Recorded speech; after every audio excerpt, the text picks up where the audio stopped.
Bago po natin simulan ang ating video, nais ko munang magpaabot ng taos-pusong pasasalamat sa inyong walang sawang suporta sa ating YouTube channel. Sa sandaling ito, sa loob ng esports arena, nagtipon ang mga tao sa paligid ng isang manlalaro, nagsisigawan. Konti na lang ang buhay ng boss. Ang galing ng combo chain na ito. May isa na nagsalita upang magbabala. Shu, huwag kang maingay. Huwag mong gambalain si Zubay, ang master, na nakikipaglaban sa boss. Mabilis at sanay na gumalaw ang mga kamay ng binata habang pinipindot ang mga combo sequence para magpakawala ng mga atake sa laro.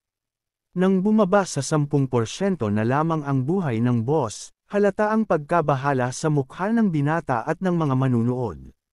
Sa screen, ang matinding labanan ay dahan-daw ang umaabot sa rurok nito.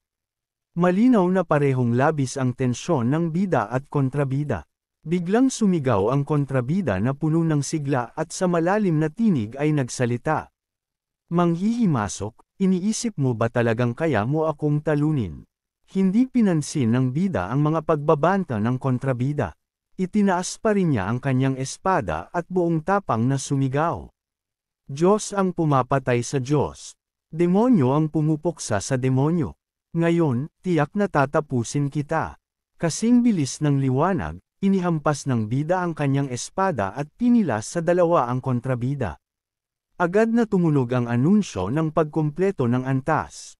Binabati si manlalarong Subay sa matagumpay na paglampas sa ika-999 na palapag ng banal na tore. Kasunod noon ay umalangaw ang hiyawan ng mga tao. Wow! Natalo na ng master ang boss ng ika-999 na palapag. Diyos ko, sa wakas may nakalampas na sa ika-999 na palapag ng banal na tore. Sa puntong iyon, natuklasan ang tunay na pangalan ng binata, Sububay. Hindi niya napigil ang tumalon sa tuwa. Ako ang una at nag-iisang tao na nakalampas sa ika-999 na palapag. Ngunit bigla siyang natigilan. Tumigil ang mga tunog ng kasiyahan. Isang matinding sakit, worry tinuhog ng 10,000 palaso, ang dumurog sa kanyang dibdib at siya'y bumagsak ng nakatihaya. Nataranta ang mga tao sa paligid at nagsigawan. Dakilang espirito, Subay, dakilang espirito, anong nangyayari sa iyo? Habang lalo pang lumalala ang sitwasyon, may isang sumigaw ng mariin. Bilisan ninyo, tawag ng ambulansya. Nagulat ang lahat. Ang dakilang espirito ay biglang pumanaw. Ang unang tao na nakalampas sa ika-999 na palapag ng tore ng espirito ay bigla na lang namatay. Diyos ko, sa kaibuturan ng kanyang kamalayan, umalangaw ang mapanuyang halakhak ng masamang Diyos.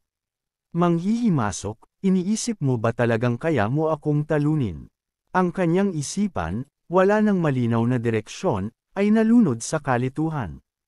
Sino ka? Patay na ba ako? Anong uri ng kasamaan ang nasa huling palapag ng tore ng espiritu? Lumipat ang eksena sa isang silid-aralan kung saan maririnig ang tinig ng isang babae.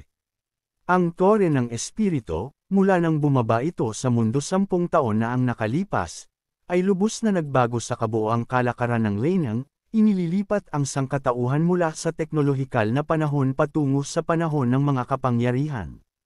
Nagpatuloy ang kanyang kalmadong tinig sa pagpapaliwanag.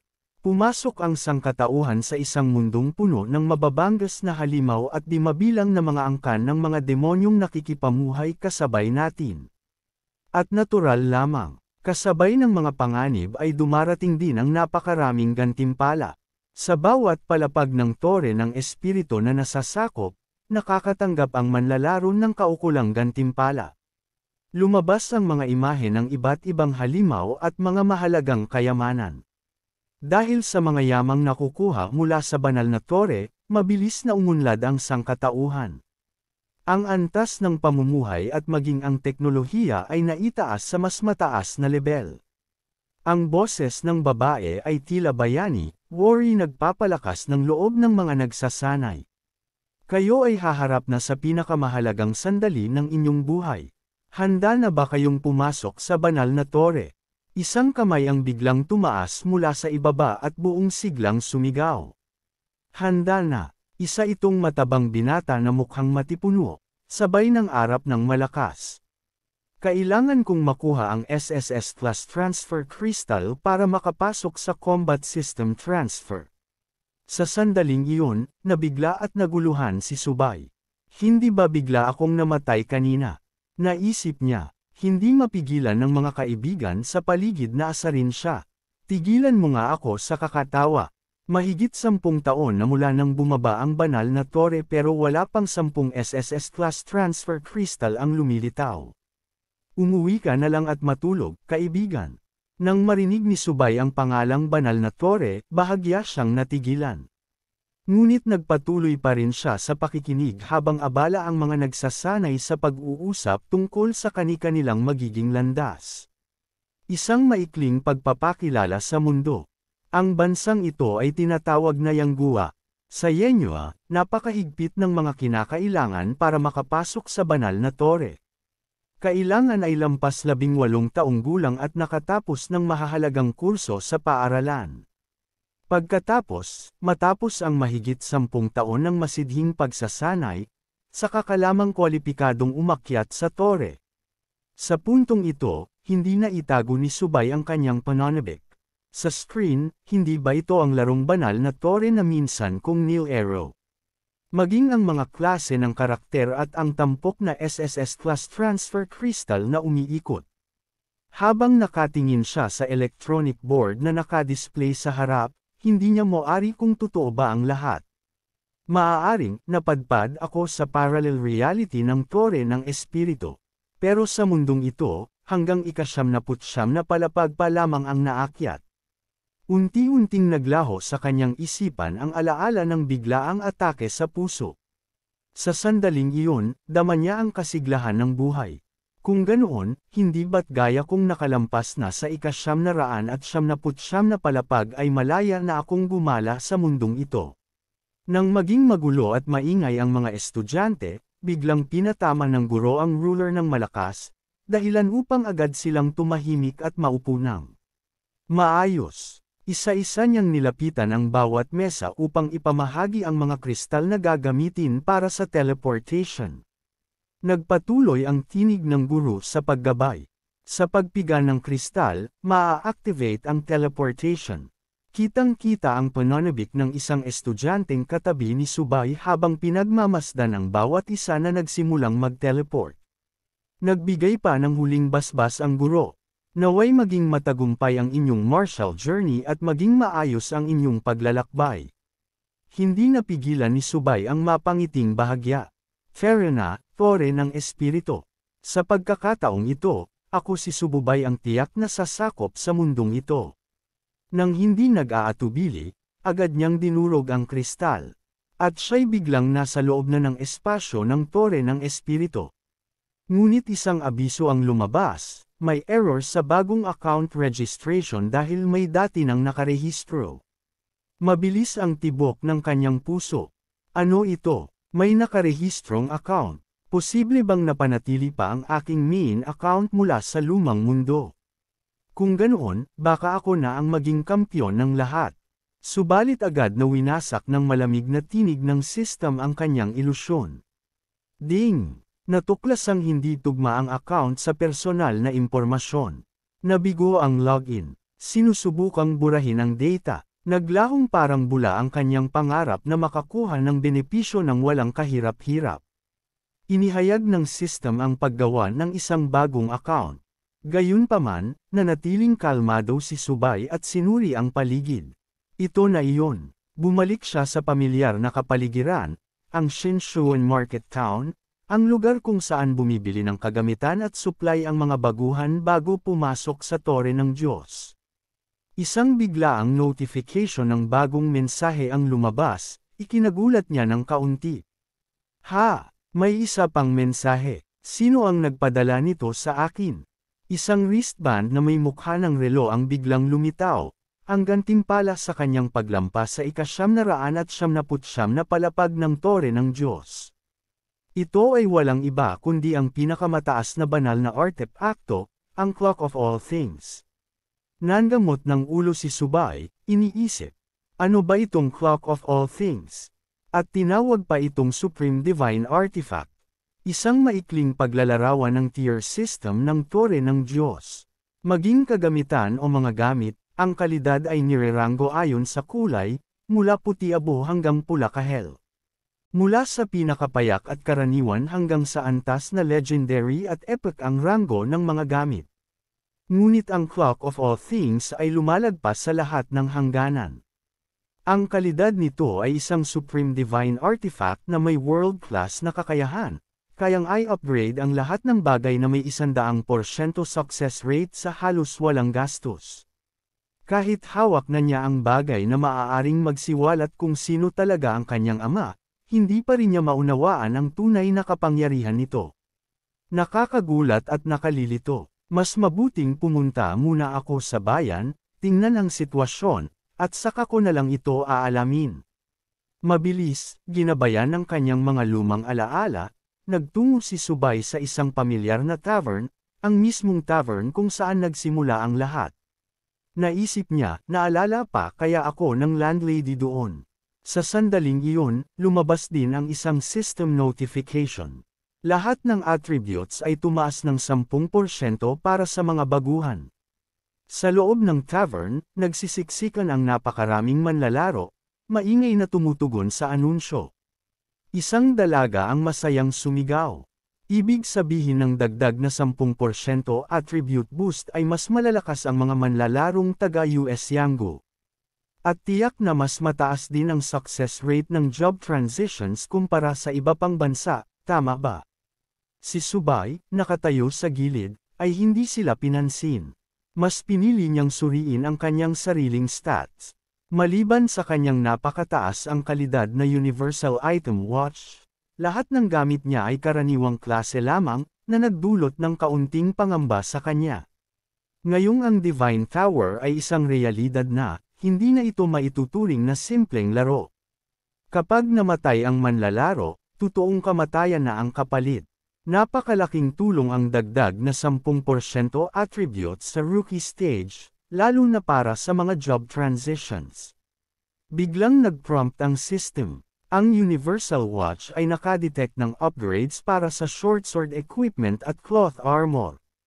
Nagulat siya, pati ba mga sirang gamit ay pwedeng i-upgrade? Ito na ba talaga ang epekto ng Supreme Divine Artifact? Nang makita niya ang preview ng upgrade, kasama ang napakagandang benepisyo at halos walang gastos, hindi niya napigil ang mapamura. Buwisit, totoo nga, pwede talagang i-upgrade. Bukod pa roon, garantisado ang 100% success rate. Hawak ang isang napakalakas na kayamanan, hindi na nagdalawang isip si Subay na pindutin ang upgrade. Kung ganoon, kahit ang mga ordinaryong puting gamit ko ay maaari kong gawing divine artifact. Ngunit biglang umalangaw ang malamig na tinig ng system. Ding! Nabigo ang upgrade. Kulang ang pondo. Sa isang abiso lang, ibinalik siya sa realidad. Isang hamak na walang pera at walang laman ang bulsa.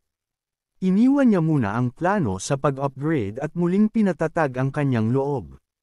Kailangang mag-focus muna ako sa pagkita ng pera, dahil sa mundong ito ng Divine Tower, ang may pera ang kayang lutisin ang lahat. Sa harap ng Divine Tower, tunay na hinangaan ni Subay ang kahangahangang kagandahan ng napakataas na estrukturang iyon. Nag-anunsyo ang system. Ang Novice Protection Period ay tumatagal lamang ng 7 araw. Kung hindi makakumpleto ang isang manlalaro ng job transfer sa panahong iyon, siya ay agad na itataboy palabas ng Divine Tower. Sa ilalim ng isang malaking bato, nagkakagulo ang isang grupo, same time na nakikiusap sa taong nakaupo sa itaas na ibigay na sa kanila ang mahalagang job transfer crystal. Isa na lang ang natitirang araw ng kanilang Novice Protection Time, at ang posibilidad ng pagtitiwalag mula sa mundong ito ay labis na bumabagabag sa kanila. Dahil sa maikling 7 araw na limitasyon, ang mabilis na pag-level up at pagkuha ng transfer crystal ay naging usapin ng kaligtasan. Ngunit taon-taon, napakaraming tao ang umaalis na puno ng panghihinayang dahil hindi nila naabot ang layunin. Iyon. Sa isang tavern, marahang nakikipag-usap si Subay sa innkeeper. Huwag po ninyong masamain, madam. May ilang recipe ako ng alak na nais kong itanong kung interesado kayo. Nagningning ang mga mata ng innkeeper sa kuryosidad at dahan-daang nagtanong. Oh, mga recipe ng alak. Nag-alinlangan sandali si Subay, saka nagsalitang may halong panunubok. Oo, rare beast blood wine. Interesado ba kayo? Ngumiti ng malapad ang innkeeper at tumugon. Rare beast blood wine. Nambibiro ka ba? Kalma siyang sumagot. Kung hindi kayo naniniwala, bigyan niyo na lang ako ng panulat. Ibinato ng hostess ang panulat sa kanya na may mapanuksong tingin, kasabay ng pagbabanta. Sige, pero kung lalikoin mo ako, tingnan lang natin kung hindi kita bugbugin hanggang mamatay. Hinarap niya ang papel ng may kumpiyansang ekspresyon at tumugon. Huwag kayong mag-alala, garantisado ito ng 100%. Kinuha ni Subay ang panulat at sinimulan ang pagsusulat. 5 halamang gamot, isang formula, tapat na kalakalan, walang panlilinlang sa matanda o panlalamang sa bata. Pinagmasdan ng hostess ang papel na hawak, medyo nagdududa, saka siya tumingin pataas at nagsabi. 5 herbs lang pala, sige, susubukan kong magluto ng 1 baso ngayon din. Pero kung niloko mo ako, lagot ka sa akin. Mabilis na sumagot ang binata. Huwag kang mag-alala, sabay ngisi ng may kayabangan at bamulong. Ang recipe ng low-grade blood beast wine na ito ay wala lang. Marami pa akong alam na bihira at mas mataas ang antas na mga formula. Makalipas ang ilang minuto, 1 baso ng maliwanag na pulang alak ang naihanda at maingat na inilapag sa mesa. Napatitig ang lahat dito, maging ang mga customer sa paligid at ang mismong hostess ay hindi maitago ang pagkabigla. Ito ba ang blood beast wine? Ang kulay nito'y parang pulang kristal, napakaganda. Nang makita ito, agad nagsigawan ang mga tao at nagunahan na bilhin ang alak mula sa hostess. May nag-alok ng 10 coins, habang ang iba na may sumisigaw ng 18 coins, na siyang nagpatawa kay Subay ng palihim. Nakita ng hostess ang sitwasyon at agad na pinatama ang paa sa mesa, sabay sigaw. Tahimik lahat. Ang basong ito ay akin. Walang makikipag-agawan, walang pag-aatubili, kinuha ng hostess ang alak at ininom ito ng 1 lagukan lamang. Natahimik si Subay sandali habang pinagmamasdan ng hindi kaaya-ayang paraan ng pag-inom ng hostess bago siya magtanong. Kumusta ang lasa, hostess? Matapos malasahan ang matamis na katas, hindi na nakapagpigil ang may-ari ng tindahan at nagsabi kay Subay. Ilan bang klase ng formula ang mayroon ka? Lahat ng iyon, gusto ko. Bahagyang natawa si Subay at agad nagpakitang parang bihasang mangangalakal. Mayroon akong 5 formula lahat-lahat. Dahil sa dati na nating ugnayan, bibigyan kita ng 20 gold coin discount. Ipinitik ng hostess ang kanyang baba na may halong biro at tumugon. Ikaw talagang loko ka, nagsisimula na ata akong magustuhan ka.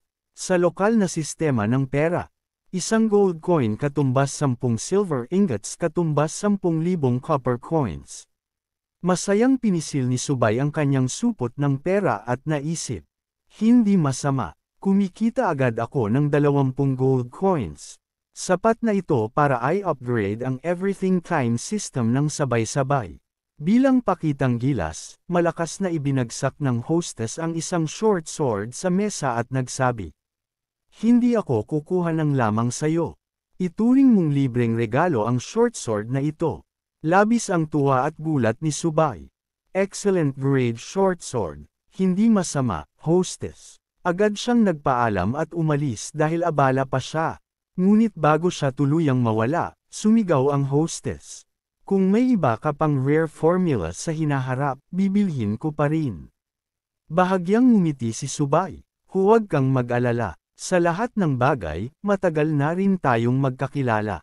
Mula sa likod ng counter, tumawa ang shop owner at sumigaw. Ikaw talagang loko ka, ang bilis ng dila mo. Pagkalabas ng tavern, hindi na makapaghintay si Subay at agad niyang binuksan ang kanyang control panel. Wala ng oras para sayangin. Una, kailangan niyang palakasin ang kanyang sandata. Lumabas ang control panel. Matapos ang upgrade, makakakuha ang espada ng dagdag na 10 points para sa bawat attribute, strength, agility, constitution, at spirit. Ang oras ng pag-upgrade ay 10 oras. May dalawang paraan para pumili ng upgrade. Gumastos ng 180 ingots para madobol ang bilis. Gumastos ng 720 ingots para tuluyang laktawan ang oras ng training. Tahimik na nagkalkula si Subay sa kanyang isipan. Sandaling nag-alinlangan, ngunit agad itong naglaho. Oo nga't mahal ang isang upgrade, pero sulit naman ang dagdag na attributes. At saka, para makapagpalit ng class sa loob ng protection period, baliwala na ang kaunting gastos na ito. Walang pag-aalinlangan, pinindot ni Subay ang upgrade button. Agad lumabas ang notification. Spent 720 ingots. Equipment upgrade successful. Intellect, Strength, Speed, Constitution, and Spirit dagdag 10. Hinaplos ni Subay ang hawakan ng bagong enhanced na short sword, at isang kumpiyansang ngiti ang gumuhit sa kanyang labi. Ang sarap ng pakiramdam. Sa stats na ito, ang pagtawid sa unang palapag ng Divine Tower ay parang naghihiwa lang ng gulay. Handa na ang lahat. Huminga ng malalim si Subay at sinimulan ang kanyang paglalakbay papunta sa Divine Tower. Sa panlabas na beginner area, ilang gulo ang sumiklab sa isang grupo na pinag-aagawan ng isang kuneho. Isang tao ang sumunggab sa pagkakataon at sumigaw. Pasensya na, Little Rabbit. Ako na ang kukuha sa'yo. Nakatayo sa isang sulok si Subay, walang nagawa kundi mapabuntong hininga sa pagkadismaya. Napaka-cute na kuneho. Bakit nila kailangang palibutan at patayin ito? Hindi niya pinansin ang mga iyon at dahan-dahan siyang pumasok ng mas malalim sa kagubatan. Ang mga wild rabbit ay napakababa ng karanasan, ni isang barya ay wala pang nalalaglag mula sa kanila. Biglang napansin ng lalaking may blondeng buhok ang mga yapak ni Subay at sumigaw ng babala. Subay, huwag ka dyan dumaan. Walang gwardya sa lugar na iyon, mapanganib. Tamad na iniikot ni Subay ang kanyang ulo at may mapanghamak na titig na sumagot. Ha, saan daw ang sinasabi mong mapanganib na lugar? At bago pa man siya matapos magsalita, isang dambuhalang. Isang mahaba at matangkad na nilalang ang biglang lumitaw sa harap niya. Ito ay si Feng Shi, ang halimaw na ngayon ay nasa kanyang likuran, umuungal ng malakas. Nataranta ang lalaking blonde at sumigaw ng babala. Mag-ingat ka, Subay. Umatras ka agad. Iyan ay Feng Shi. Mahigpit na hinawakan ni Subay ang kanyang short sword at may paghamak na sinabi. Itong maliit na Feng Shi, hindi man lang sapat para maipit sa pagitan ng aking ngipin. Isang maayos na paghampas lang, at agad na napaire piraso ang buong katawan ng ahas sa kanyang espada. Napatitig ang dalawa pang kasama, nanlalaki ang mga mata sa takot. Anong nangyari? Paano natalo agad ni Subay ang isang fungi? Nagmadali silang lumapit. Itinanong ng lalaking blonde. Iyon ay isang level 1 fungi. Paano mo nagawa iyon? Kalmadong sumagot si Subay. Anong mahirap doon? Tinaas ko lang ang kamay ko, tapos na. Nagbigay ng payo ang blonde. Subay, huwag kang masyadong magpadalos-dalos. Mas mabuti pang mag-ingat ka. Sumang-ayon ang isa pa. Tama iyon. Dahil mahina pa ang gear natin at mababa ang 4 na attributes. Kapag namatay tayo, wala nang balik. Ngunit hindi pa rin nagpakita ng pag-aalala si Subay. Ipinagpag niya ang coin na nakuha matapos patayin ang Feng Shi at ipinahagis ito papunta sa kamay ng lalaking blonde. Salamat sa paalala, pero alagaan mo na lang ang sarili mo. At huwag kalimutan, mga kasama, ituloy ninyo. Ngayon, tinitigan siya ng blonde na may inis. Itong Subay, baliw talaga. Sumabat ang isa pa na may pag-ungol. Buwisit, parang tinuturing tayong mga hayop sa kagubatan. Tapos na ito sa wala pang 5 minuto. Pag-alis mula sa lugar na iyon, tumigil si Subay sa isang sulok at napabuntong hininga. Napansin niyang kakaunti na lamang ang mga tao sa labas ng safe zone. Mula sa kanyang likuran, bumuka ang bibig ng isang Fengshi serpent at sumugod. Ipinikot ni Subay ang kanyang short sword sa ere, itinaas ang kamay at ibinaon ng diretso sa ulo ng ahas, isang tusok lang at natapos ito. Unti-unting naglaho ang katawan ng serpent, kasabay ng gantimpalang 10 experience points. Itinaas niya ang coin, maingat na sinuri, at muling napabuntong hininga. Parang laro lang ng Divine Tower, pero medyo mabagal ang leveling. Mukhang kailangan ko pang pumatay ng mas maraming halimaw para mabilis na matapos ang unang level. Bigla, 3 Fengshi serpents ang lumipad mula kung saan at sabay na sumugod sa kanya. Agad niyang iwinasiwas ang short sword, paulit-ulit na pinuputol ang mga ulo ng mga ahas. Ngumiti ng malupit si Subay at nang aasar na sumigaw. Sige pa, mas marami, mas masaya. Mas nagiging exciting. Pagkatapos patayin ang 3 fungi serpents, nakakuha siya ng 75 experience points at 3 coins. Napabuntong hininga muli si Subay. Muli siyang napaisip, mas mabilis nga ang ganitong paraan ng pagpatay ng mga halimaw, pero napakababa ng drop rate. Isang notification board ang biglang lumitaw. Opisyal nang nagsisimula ang ika-10 season ng Divine Tower. Lahat ng first kill record sa novice area ay na-refresh. Maraming kaakit-akit na gantimpala ang naghihintay para sa sinumang unang makakatalo ng mga halimaw. Inaanyayahan ng mga bagong manlalaro na aktibong lumahok upang malampasan ang mga nauna sa kanila. Ngumiti si Subay sa sarili. Nagsimula na ang ika-10 tournament. Kailangan kong mag-level up agad. Ngayon na mayroon akong Universal Time Artifact at suporta ng isang makapangyarihang Divine Weapon, wala akong dahilan para hayaang maaga ng iba ang first kill. Sa bagong lugar kung saan nagsisiksikan ang lahat, nagtatanong ang mga manlalaro kung sino kaya ang makakakuha ng first kill. Ngunit malinaw na ang mga di kilalang tao tulad nila ay walang tsansa. Nag-uusap ang 3 bagong dating tungkol sa yaman ng ilang mga clan, lalo na ang panganay na anak na babae ng Lin clan. Ayon sa kanila, ang mga manlalaro mula sa mga clan na ito ay laging may napakamahal at napakagandang kagamitan na nagkakahalaga ng daan-daang libong barya, patunay ng kanilang kayamanan. Namangha ang lalaking may maitim na buhok sa ganda at lakas ng isang babae. Kitang-kita niya na ang kasuotan nito ay napakamahal, aabot ng milyon, at napapaligiran pa siya ng mga high-level na manlalaro, patunay ng kanyang kayamanan at katayuan. Iniwan nila ang walang saysay na pangarap at nagpatuloy na lang sa panghuhuli ng halimaw nang hindi na nakikipag-usap. Samantala, masigasig na pumapatay ng mga halimaw si Subay gamit ang kanyang one-hit kill skill.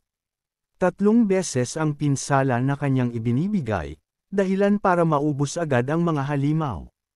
Dahil sa sobrang bilis ng kanyang pagpatay, agad siyang nakarating sa level 2. Isang abiso ang lumabas, binabati ka, umabot ka na sa level 2. Ikaw ang ika-823 na manlalaro sa Eastern Zone na nag-level up. Ang iyong gantimpala ay isang Black Iron Chest at 2 libreng attribute points. Agad niyang sinilip ang system window. Sa wakas, nag-level up din siya. Hindi lang siya nakakuha ng attribute points, kundi pati isang Black Iron Chest, hindi na masama. Habang tinitingnan niya ang leaderboard, medyo nabigla siya. Na-update na ang system rankings. Marami ng manlalaro ang nakarating sa level 2, at ang nangunguna ay malapit ng makaabot sa level 3. Pinisil niya ang kanyang labi at naisip. Siguradong dahil sa oras na ginugol ko sa pag-aaral sa unang bahagi ng laro kaya ako nahuli. Pero ayos lang iyon. Hihijitan ko ang lahat. Hindi nakalimot sa gantimpala, sabik na binuksan ni Subay ang Black Iron Chest. Lumabas ang anunsyo ng system. Ang Black Iron Chest ay naglalaman ng isang karaniwang cloth shirt. Nagulat si Subay. Hindi niya inakalang makakakuha siya agad ng anumang kagamitan. Pagkatapos ay nag-prompt muli ang system, hinihiling na pumili siya ng equipment na i-upgrade. Hawak ang short sword at ang cloth shirt, nagdadalawang isip siya kung alin ang uunahin. Dahil mahihina pa naman ang mga halimaw sa novice zone, mas makabubuti raw na unahin muna ang sandata.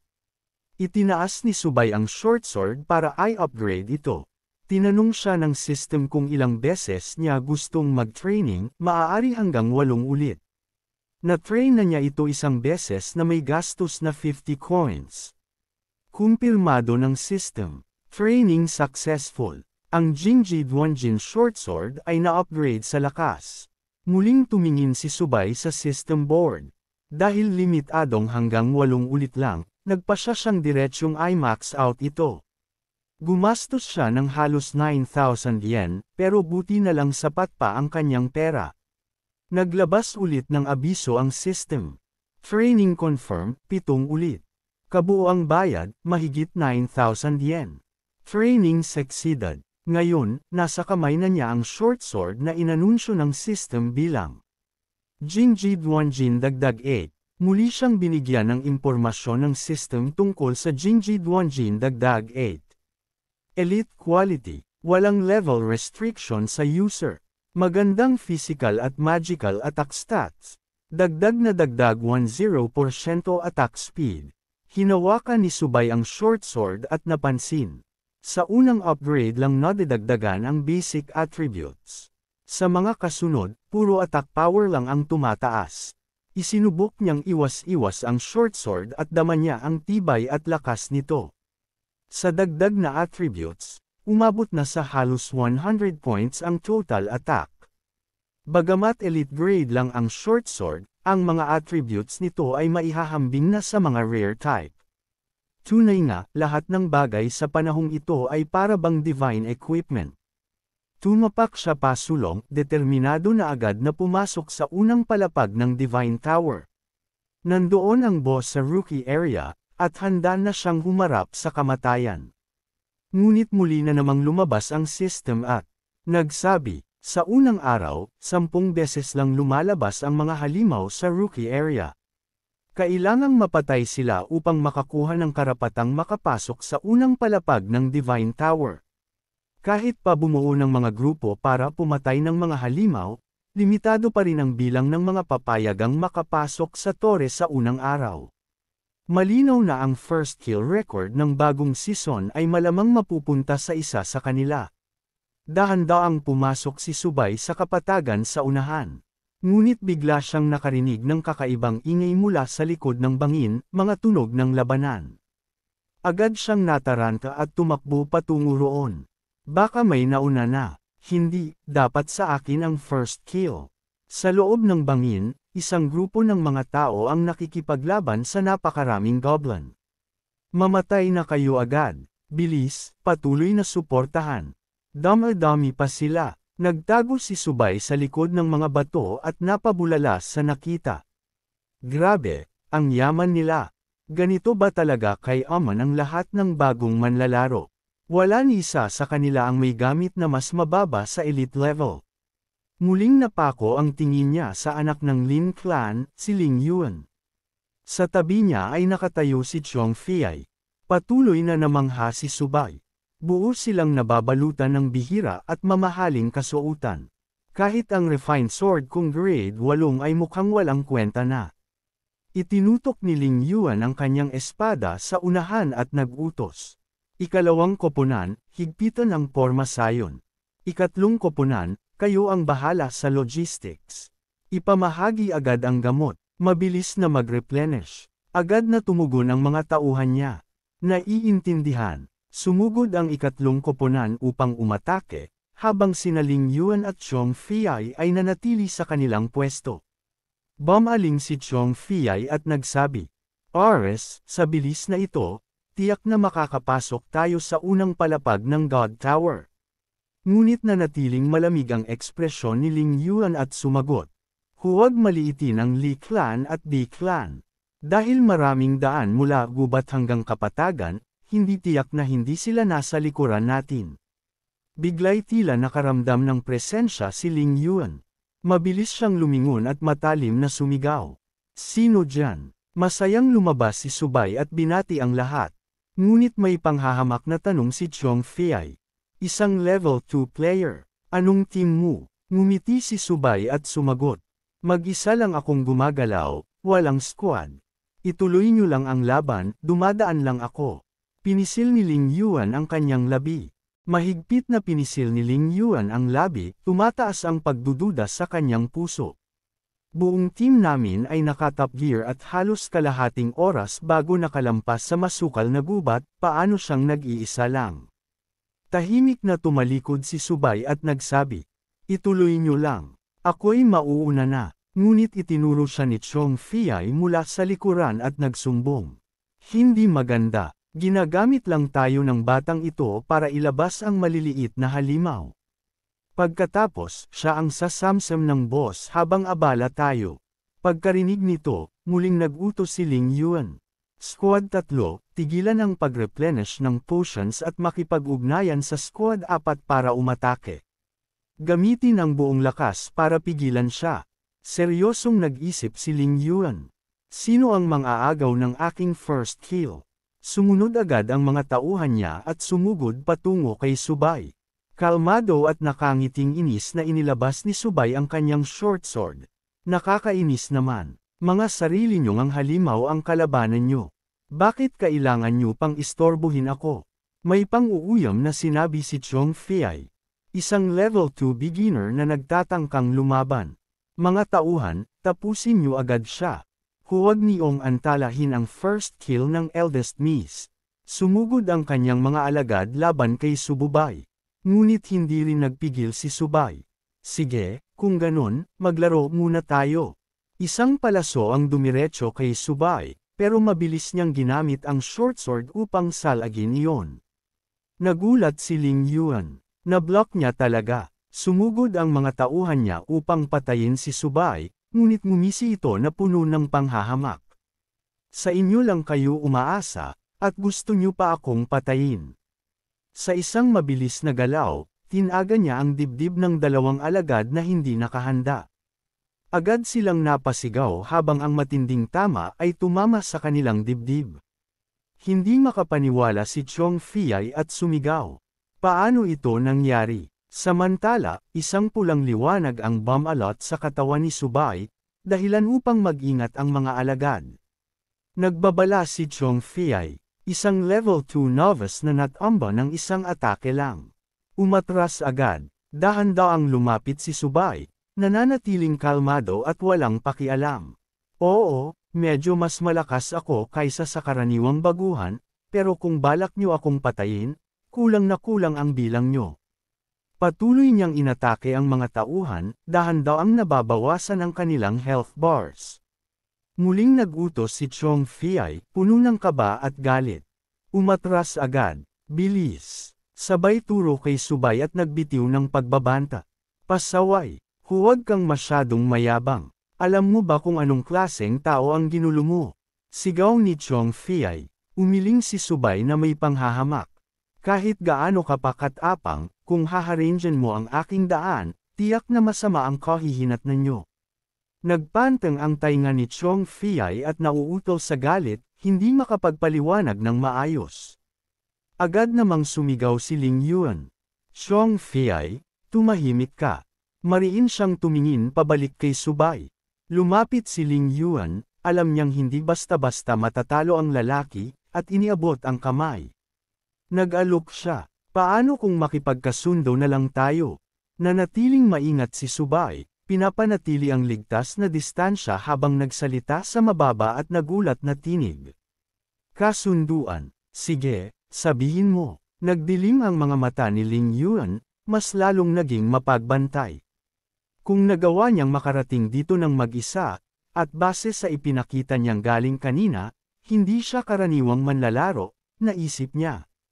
Bilang isang matalinong tao na marunong pumili kung kailan lalaban at kailan makikipagkasundo, nagpasya si Ling Yuan na huwag makipaglaban o makipagkaibigan, kundi hiningi na lamang ang presyo mula sa kanya. Nagulat si Chong Fei at nagmamadaling nagsalita. Miss, isa lang siyang lone player. Bakit pa natin siya kakausapin? Ngunit pinutol agad ni Ling Yuan ang kanyang salita. Tumahimik ka. Kaya mo bang ako ng pananagutan kung maantala ang pagsakop natin sa Divine Tower? Nakatayo ng tuwid si Subay at mariing tumugon. Kung ganon, ganito na lang. Nangangako akong hindi na ako manghihimasok pa, ngunit kapalit nyon, magbabayad kayo ng protection fee, 1 coin kada tao. Namula si Chong Fei sa inis at kahihiyan, itinuro siya at pasiga. Ano ba yang pinagsasabi mo? Nanaginip ka ba? Matapang at may kumpiyansang sumagot si Subay. Ito ang presyo para protektahan ang buhay nyo. Ano bang problema roon? Alam ni Ling Yuan na madalas magsalita ng hindi nag-iisip si Chong Fei, kaya agad niya itong pinatahimik. Pagkatapos ay humarap siya muli kay Subay, sabay hagis ng ilang gold coins. Walang problema, heto, 3 gold coins para sayo. Ang sobra, ituring na nating tanda ng pagkakaibigan. Ngumiti si Subay at nagsabi, gusto mong makipagkaibigan sa akin? Sige, dagdagan mo pa ng 1 gold coin. Mapagbigay si Ling Yuan at agad na pumayag. Ayos, deal na. Masayang inalok ni Ling Yuan ang pakikipag-alyansa. Buo tayo ng boss hunting team dito sa Nubie area, at sabay-sabay tayong kunin ang first blood. Ngunit sa likuran, nagngingit-ngit si Chong Fei. Inaabuso lang niya ang sitwasyon. Naisip niya, samantala, napangiti si Subay sa kanyang isipan. Mukhang napakahalaga para sa kanila ang manghuli ng first boss dito sa Eastern Nubie Zone. Nag-isip sandali si Subay, tinaas ang kilay at nagsabi, hindi imposible, pero may isang kondisyon ako. Hindi nag-aksaya ng oras si Ling Yuan at agad na nagtanong. Anong kondisyon? Sabihin mo lang. Itinuro ni Subay gamit ang kanyang malaking hintuturo ang sakam na grupo sa likuran at nag-utos. Ibigay niyo sa akin ang command authority sa grupong ito. Halos pumutok ang ugat sa noo ni Chong Fei sa sobrang galit at napamura na parang iyon na ang huling beses niyang makapagsasalita. Kami ay mga elite na pinanday ng Lin Clan. Sa tingin mo ba, karapat-dapat kang mamuno sa amin? Kalma lang na nakahawak si Subay at nagbanta. Kung gusto niyong patayin ang boss, kailangan niyong sumunod sa akin. Kung hindi, kalimutan na natin ito. Nang marinig iyon, bahagyang nag-alinlangan si Ling Yuan. Ngunit agad din siyang nagdesisyon. Maaari kitang bigyan ng kalayaan sa operasyon, pero hindi ko maibibigay sa iyo ang command rights. Sumabat ulit si Chong Fei, puno ng babala. Young Miss, dayuhan siya, hindi malinaw ang pinagmulan. Hindi siya mapagkakatiwalaan. Narinig iyon ni Subay, kaya't agad niyang iniling ang kamay sa pagkainis at naglakad palayo ng hindi lumilingon. Kung ganon, kalimutan na lang natin. Siguro, magkikita rin tayo ulit balang araw. Nakaramdam ng kaunting panghihinayang si Ling Yuan, kaya tinawag niya ulit si Subay at nakipag-ayos. Subay, bakit hindi mo pag-isipan muli? Maaari kitang bigyan ng 100 gold coins. Ngunit mapagmataas na kumaway si Subay habang nagyayabang. Ang gantimpala para sa first kill ay higit pa sa 100 gold coins. Mas mabuti pang huwag niyo akong antalahin. Hayagang ngumisi ng pang-uuyam si Chong Fei at nagsabi, sino ka ba para angkinan ang first kill? Nanaginip ka lang. Napaisip ng may pag-aalinlangan si Ling Yuan. Mag-isa lang siya, kahit ako hindi sigurado na kaya ko iyon. Kaya ano ang pinanghahawakan niya? Lumayo si Subay mula sa kanila at naupo sa isang malaking bato. Binuksan niya ang system upang tingnan ang kanyang mga gamit. Ngayong mayroon na siyang pera, handa na siyang i-upgrade ang bagong nakuha niyang kagamitan. Lumabas ang system screen, nagsisimula ang upgrade para sa ordinary cloth armor. Matapos ang upgrade, tataas ang iba't ibang stats, at aabutin ito ng halos 10 oras. Please choose an upgrade option. Opsyon 1, gumastos ng 420 silver coins para mad-obel. Ang bilis. Opsyon 2, gumastos ng 1,650 silver coins para tuluyang laktawan ang oras ng upgrade. Hindi na nag-isip pa si Subay at agad na pinili. Hindi ako makakapaghintay ng ganoon katagal. Pipiliin ko ang opsyon 2. Lumabas sa system screen na nagastos ang 1650 silver coins upang tuluyang laktawan ang oras ng upgrade. Sabay-sabay na tumaas ang strength points at iba pang stats. Isang panel ang nagpakita ng pag-angat ng ranggo ni Subay, dahilan upang siya'y mapuno ng tuwa at pananabik. Ang kanyang health ay lumagpas na ngayon sa 300 points, kaya't mas lalo siyang nakatiyak na kaya niyang patayin ang boss. Sa isang maluwag at masiglang tavern na puno ng tawanan at usapan, masiglang nagkukwentuhan ang iba. Napaka-aktibo ng mga bagong manlalaro ngayong taon, komento ng hostess habang pinupunasan ang baso. Nagpahayag pa siya ng pagdududa. May tsansa kaya ang Yenyo na makuha ang unang panalo sa beginner area ng Divine Tower ngayong taon. Ngunit nagsalita ang iba na puno ng panghihinayang. Noong nakaraang taon, muntik na sanang manalo ang guild natin, pero naungusan tayo sa huling palapag ng isang super level na baguhan mula Hajua na may SSS profession. Kung sana may S-class genius din ang Yangua, napakaganda sana. Samantala, tumatalon si Subay mula sa mataas na lugar na parang hangin, iniiwasan ang mga halimaw na nagbabantay sa labas. Namangha siya sa bagong kasanayan. Sa bilis na ito, hawak ko na ang bentahe para maagaw ang unang panalo. Ngunit nagulat siya habang nakatingin sa kuweba ng halimaw. Mayroon bang mas mabilis pa kaysa sa akin? Napisil niya ang kanyang ilong, tila nakadama ng kakaibang amoy. Ito ay amoy ng edging sun. Ang edging sun ay ginagamit upang takpan ang amoy, ngunit epektibo lamang laban sa mga halimaw na mas mababa ang level kaysa sa gumagamit. Tumingin siya sa mga bakas sa lupa at naisip. Tama nga, isang low-quality version lang ng edging sun.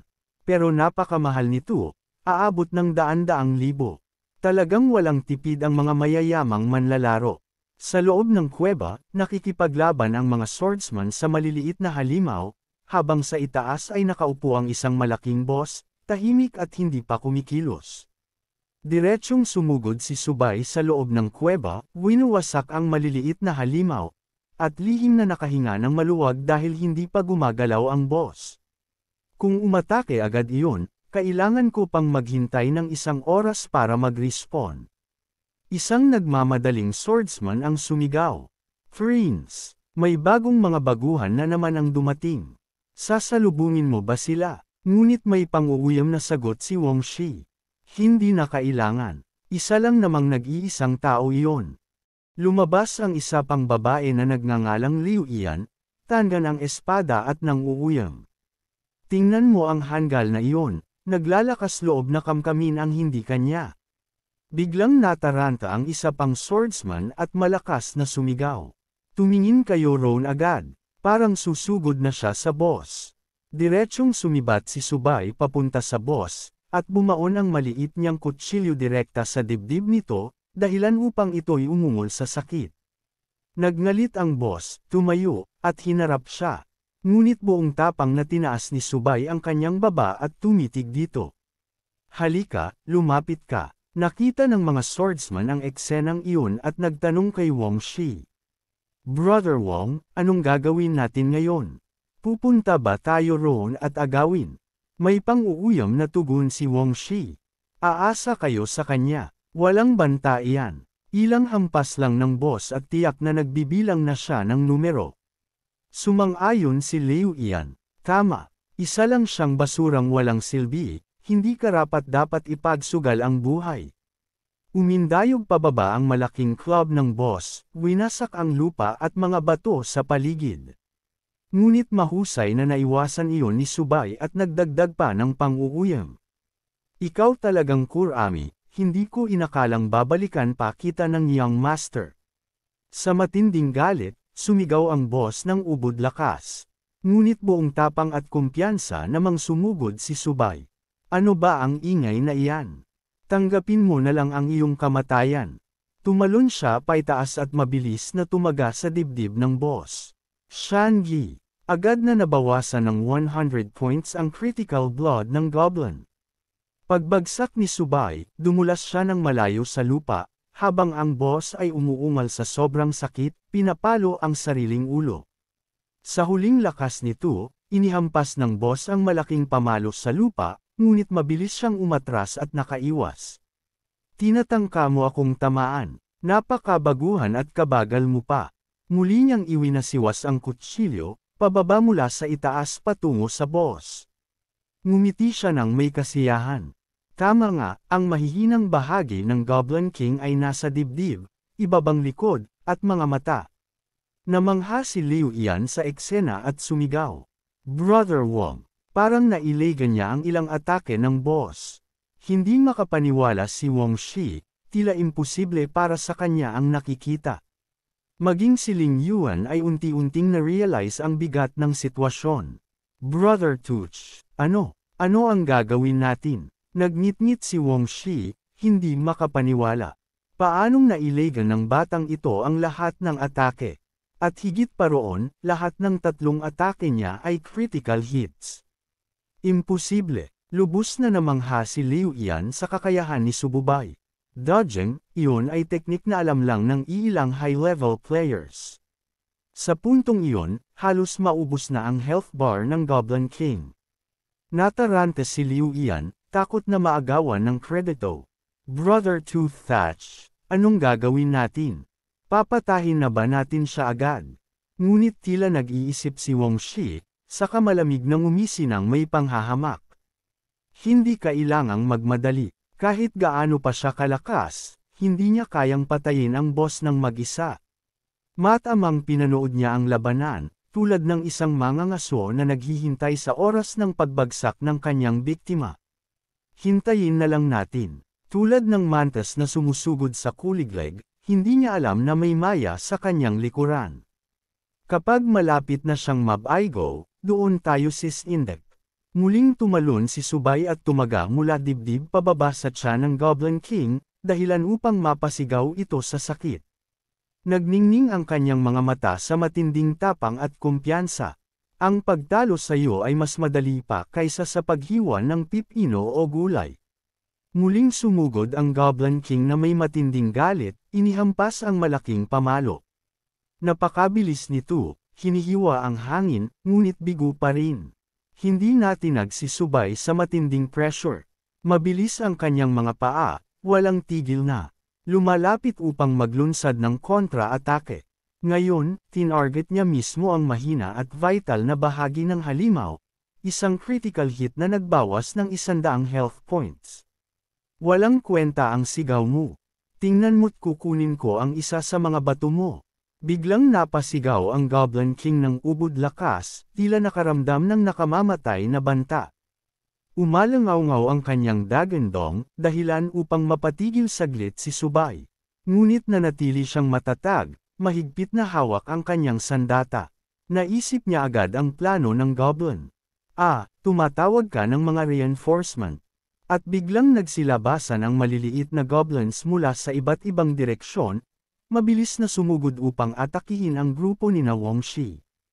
Agad namang bumuo ng bilog ang kanyang koponan, nanginginig sa pagkagulat at hindi makapaniwala sa kaguluhang nagaganap.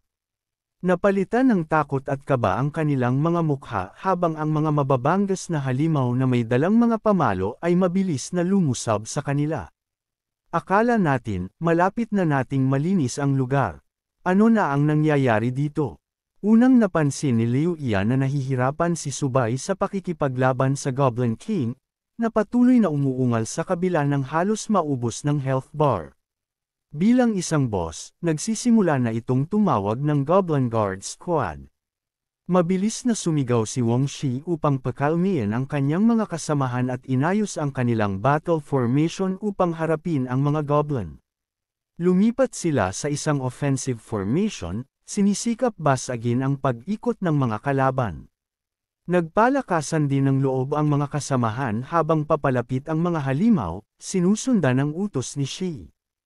Lahat ay pilit na nagpupunyagi. Samantala, si Liu Yan ay balisang nagmamasid habang walang tigil na nagre-respond ang mga Goblin Guards, na hindi nila mapatigil. Itinaas niya ang kanyang pana, puno ng pagdududa kay Sububay. Ano na ang gagawin natin ngayon? Ang mga Goblin Protectors na ito'y paulit-ulit lang na nabubuhay. Tiyak na may kinalaman ang batang iyon. Hindi na nakapaghintay si Wang Shi. Lumingon siya at nag-utos sa kanyang koponan. Buksan ninyo ang daan para makalapit ako sa Goblin King. Lahat, maghanda at ibigay ang lahat. Mariin ang tugon ng kanyang mga kasamahan. Naiintindihan. Sumugod si Wang Shi patungo sa Goblin King, tangan ang malaking maso, habang tinutulungan siya ng kanyang mga kasamahan mula sa likuran. Tuloy lang, Shi. Mapapadaan ka rin namin. Sa kabila ng takot sa walang humpay na atake ng mga Goblin minions, determinado ang grupo na lumaban, nagbibigay ng lakas ng loob kay Wang Shi at tinitiyak ang kanyang kaligtasan. Boss, kami na ang bahala, makakapasok ka. Ituloy mo lang, Brother Wong. Nang makita niyang halos wala nang natitirang health ang Goblin King, mariin niyang kinagat ang labi at naisip. Ako ang dapat makakuha ng first blood sa East area. Naintindihan ni Subay ang pagkana ni Wang Shi at ngumisi ng may panunuya. Kaya pala't balak ni Wong umatake sa huli na. Bigla niyang napansin na may hawak si Wang Shi na isang intermediate magic scroll.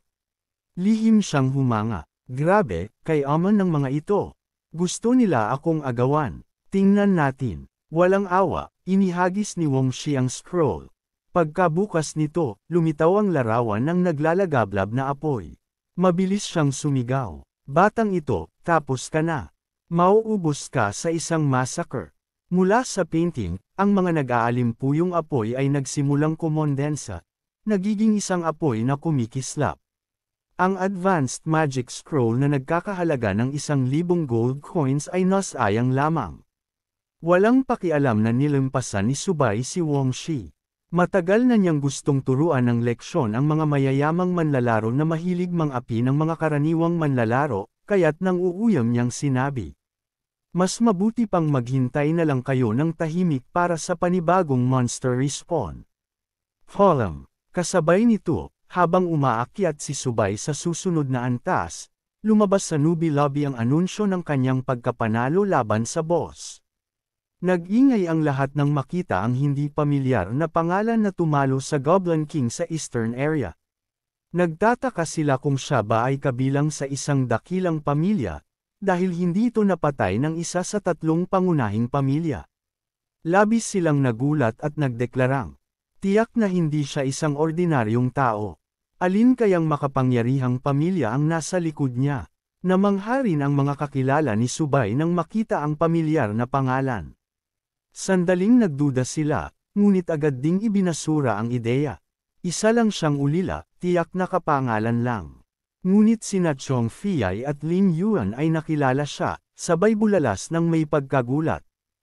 Imposible ito. Mabilis na nag-utos si Lin Yuan, at agad namang sumunod ang lahat, patungo sa gathering point sa pinakamabilis na paraan. Ang mga nakasuot ng armor sa kanyang likuran ay sabay-sabay na sumigaw ng malakas. Samantala, galit na pinigilan ni Wang Shi ang kanyang panga at napamura. Subay, hayop kang demonyo ka. Naghihintay ng balisa ang kanyang mga kasamahan sa susunod na utos. Nilagay ni Liu Yan ang kamay sa kanyang dibdib at nagtanong ng may pag-aalala. Mula ngayon, ano ang gagawin natin? Nakapakuyom si Wang Shi at mariing sumagot. Ano pa nga ba? Magpahinga muna ang lahat dito at maghanda na lang tayong maghintay ng 1 oras para mag-reload ang boss. Biglang bumukas ang teleportation gate, at dumating ang hukbo ni Lin Yuan ng mayabang, idineklara. Gusto niong agawin ang 2nd boss. Pinayagan ko na ba kayo? Nakapamewang si Lin Yuan, matalim at malamig ang tingin. Sumunod sa kanya si Chong Fiay, seryoso at pagod ang mukha. Sa kabilang dako, nakatanggap si Sububay ng abiso na natugunan niya ang mga kondisyon upang umatake sa Magic God, at sabay din siyang nakakuha ng reward chest. Sa sandaling iyon, lumitaw ang white-silver reward chest, kasabay ng abisong pasok na siya sa top 100. Nakatayo sa harap ng gantimpala, saglit itong pinag-isipan ni Subay. Mas mabuting buksan muna ang treasure chest. Baka may rare equipment sa loob. Nang buksan niya ito, kumislap ang kanyang mga mata na parang nakakita ng ginto. Nakakuha siya ng isang pares ng rare shoes, 10 experience potions, at ilang silver coins. Masayang tinitigan ni Subay ang mga gantimpala, lubos na nasiyahan. Rare shoes, at pati mga experience potions. Hindi masama talaga. Lumabas ang stats panel ng sapatos, ang pinakamaikling item sa set na may speed enhancement effect. Hawak-hawak niya ang sapatos na nagliliwanag ng pulang aura at bulalas. Ayos. Ayos na ayos. Nakakadagdag ng bilis sa paggalaw. Pero mababa pa rin ang ranggo nito. Napaisip pa siya. Tama. Ang pagkuha ng First Blood ay nagbubukas ng Global Tower Attack Ranking List para sa Season 10. Binuksan ni Subay ang Tower Attack Ranking List. Ninas siya nang makita ang kanyang ranggo, 98 lang, na para sa kanya ay sobrang baba. Hinawakan niya ang kanyang baba at nagmuni-muni. Bagamat inabot ako ng halos 2 oras bago niya mapabagsak ang boss, samantalang ang ibang mga manlalaro mula sa ibang rehiyon ay natapos na ng mas maaga. Mukhang nagmula talaga sa iba't ibang panig ng mundo ang mga players.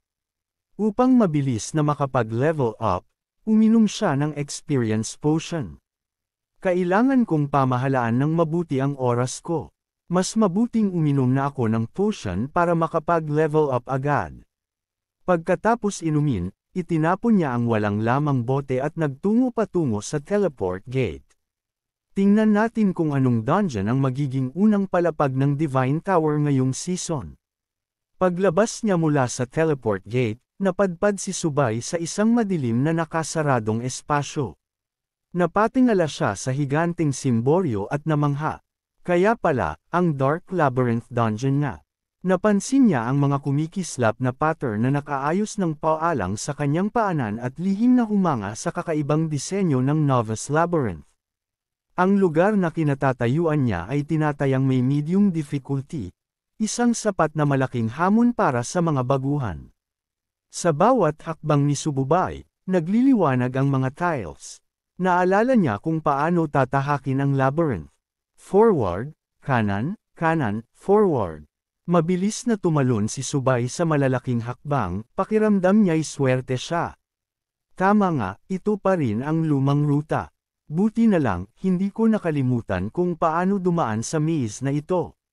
Biglang lumitaw mula sa lupa ang isang nakapandidiring kamay na may mahahabang kuko. Isang demon ang bumangon mula sa magic circle, ikinagulat ni Subay. Nakalabas ang mahabang dila nito, ang mga matay kumikislap na pula na parang dugo, at ang itsura ay gaya ng isang hayop na gumagapang sa 4 na paa. Nanlaki ang kanyang mga mata at napagtanto. Ghoul. Agad niyang sinilip ang status information ng halimaw. Hinugot niya ang kanyang sandata, pumwesto sa depensibong tindig, at seryosong pinag-aralan ang kalaban.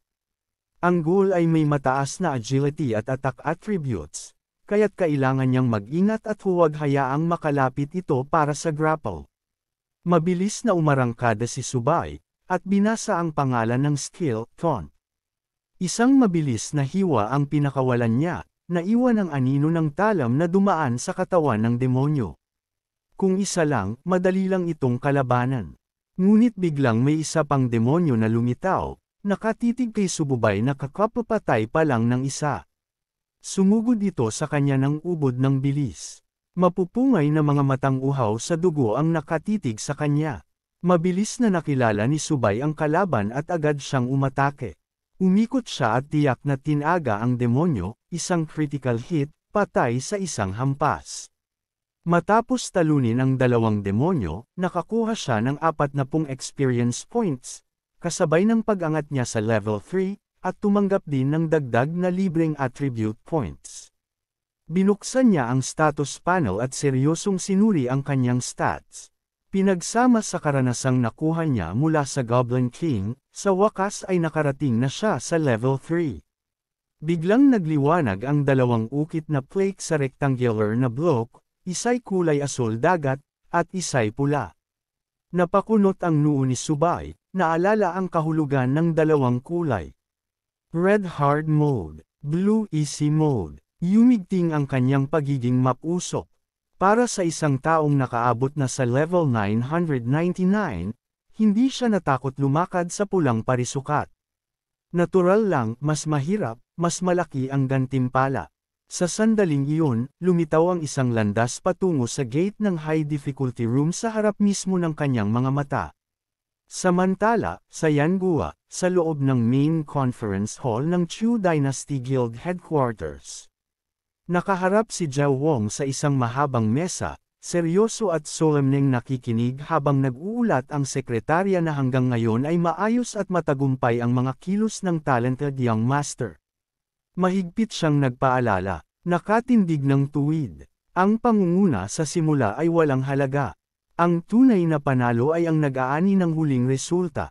Hawak ang ulat, nakangiti ang sekretarya habang nagbibigay ng papuri, ngunit nananatiling nakakunot ang noo ni Zhao Wong, malalim ang iniisip. Kung ano ang ama, siya ring anak. At saka, Guildmaster, inayos na ninyo ang lahat. Ang bagong hari ngayong taon ay tiyak na magiging ang talented young master. Ngunit biglang sumigaw si Zhao Wong nang may paninisi. Mga hanggal, tumayo siya, lumapit sa salaming pinto ng silid, at tumitig sa malayo. Bawat bagong hari sa bawat season ay nagiging isang tunay na pinuno. Mahigit 50 ang bilang ng mga halimaw na uhaw sa dugo. Sunod-sunod silang sumugod, ang kanilang matutulis na kukoy tila mga talam ng espada. Ayaw manatiling nasa depensiba si Sububay, kaya't buong bilis siyang sumugod papasok sa gitna ng mga demonyo, mahigpit na hawak ang kanyang espada. Makalipas ang kalahating oras, natapos niyang patumbahin ang huling demonyo. Ito'y gumuho at tuluyang naglaho sa hangin. Isang malamig na mekanikal na tinig ang umalangaw-ngaw. Congratulations, naabot mo na ang level 4. Nakakuha ka ng 2 free attribute points. Nakatayo si Subay sa harap ng tumpok ng mga bangkay ng demonyo, habol hininga at pagod, ngunit napabulalas. Sa wakas, naka-level up din ako. Lumabas ang isang notification na bumabati sa kanya sa matagumpay na pagdaan sa hidden room, at iginawad sa kanya ang isang gold coin at 1,000 experience points. Tiningnan niya ang status window at nakitang malaki ang itinaas ng kanyang stats. Medyo balanse rin ang paglago ng mga attributes, kaya't naisip niya. Mukhang malapit na akong humarap sa boss. Dumampi ang daliri ni Subay sa screen at lumitaw pa rin ang pangalang Zhao Jun. Ibig sabihin, wala pang nakatalo sa boss. Sumampa siya sa naglalagablab na pulang tile. Tumawid si Subay sa magic circle, taas noong naglakad sa gitna ng nagkalat na bangkay ng mga demonyong kanyang pinatay, patungo sa madilim at malalim na lagusan. Kung ganun, hayaan niong ako ang mag-reset ng record ng pagkatalo ng boss para sa inyo, mariin niyang wika. Paglabas, narating niya ang mas maliwanag na lugar. Ito na, ang boss room ng unang palapag ng Tower of Gods. Sa kanyang harapan, nakatayo ang isang dambuhalang baka na may dugong mga mata at nakakatakot na mukha, tila nais siyang takutin. Nang sumugod ang mga demon bats kay Sububay, hindi siya nagpakita ng kahit anong takot. Mga luma kong kakilala, matagal din tayong hindi nagkita. Hinugot niya ang kanyang espada at sumugod, sabay sigaw ng babala. Anong klaseng mga demonyo kayo? Bilasan niyo na at lumaban. Wala akong oras para sa inyo. Diretsyong nagpakawala siya ng ilang galaw, Shangi. Agad na nalipol ang kawan ng demon bats. Hindi nag-aksaya ng sandali si Subay at mabilis na sumugod patungo sa dambuhalang baka. Sige, maglaro muna tayo. Ngunit ang pinagmula ng dambuhalang ito ay hindi basta-basta. Isa itong minotaur, isang halimaw na malinaw na nakalista ang 3 pangunahing attack skills nito sa stats. Matapos suriin ang impormasyon, humalaklak si Sububay at napangiti pa ng papuri. Ayos pa rin ang dating mo, ha? Astig gaya ng dati. Siyempre, salita muna bago espada. Bigla nitong iwinasiwas ang braso, gamit ang mga kuko upang itabig ang espada ni Subay. Mabilis na kinuha ng Minotaur ang sandata nito, isang battle axe na kumikislap ng kidlat. Sumigaw ito ng ubod lakas, tila ipinapakita ang kapangyarihan nito kay Sububay. Kasabay nito, nagsimulang magising ang mga demon bats sa paligid. Sa halip na matakot, mas lalo pang na-excite si Sububay. Ganito dapat. Habang iniipon ng Minotaur ang lakas nito para sa isang malakas na atake, mabilis na kumontra si Sububay gamit ang charge kick, isang makapangyarihang stomp attack. Sa perpektong galaw na iyon, madali niyang naiwasan ang atake ng Minotaur. At syempre, hindi siya magpapahuli. Shangi, ang atakeng iyon ay nakabawas agad ng malaking bahagi ng dugo ng Minotaur. Samantala, sinimulan namang palibutan si Sububay ng mga demon bats upang mas madali siyang atakihin ng Minotaur. Ngunit hindi siya papayag. Kung gusto niyong hiwain ako, imposible yan.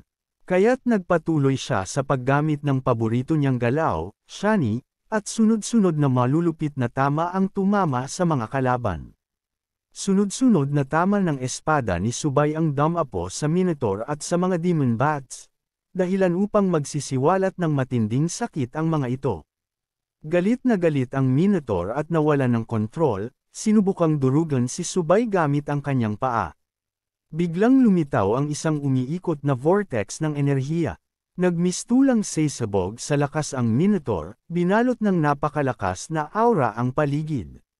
Ginamit nito ang bolt charge para umatake kay Subay, dahilan upang mapamura siya. Buwisit, ang bilis, at gumamit na agad ng skill. Habang nakikita niya ang Minotaur na balot ng apoy, napangiti si Subay at napahanga pa. Turent Adong Toro, ang galit mo, kakaiba talaga. Mabilis niyang naiwasan ang pag-atake at mas lalo pa niyang ginalit ito. Shangi, ano, hindi mo ba ako nakikilala? Hahayaan kitang maalala ako. Isang Shani strike ang tumama sa ulo ng Minotaur. Umagos ang dugo mula roon, nabawasan ng 1,000 health points ang halimaw. Nakita ng mga demon bats ang masamang lagay ng kanilang boss at agad na lumipad upang atakihin si Subay. Ngunit hindi niya ito pinalampas, mahalaga sa kanya ang mga benepisyo. Tinambang niya ang mga maliliit na minion at nakakuha ng dagdag na experience points. Hindi masama, mabilis na umakyat ang bonus points. Agad siyang nakatanggap ng notification. Congratulations! Naabot mo na ang level 5. Sobrang natuwa si Subay. Sa wakas, naka-level up din. Agad niyang pinili ang Ibushi Dao, at isinuot ito sa kanyang mga paa. Pag-activate nito, mas lalo pang bumilis ang galaw ni Subay.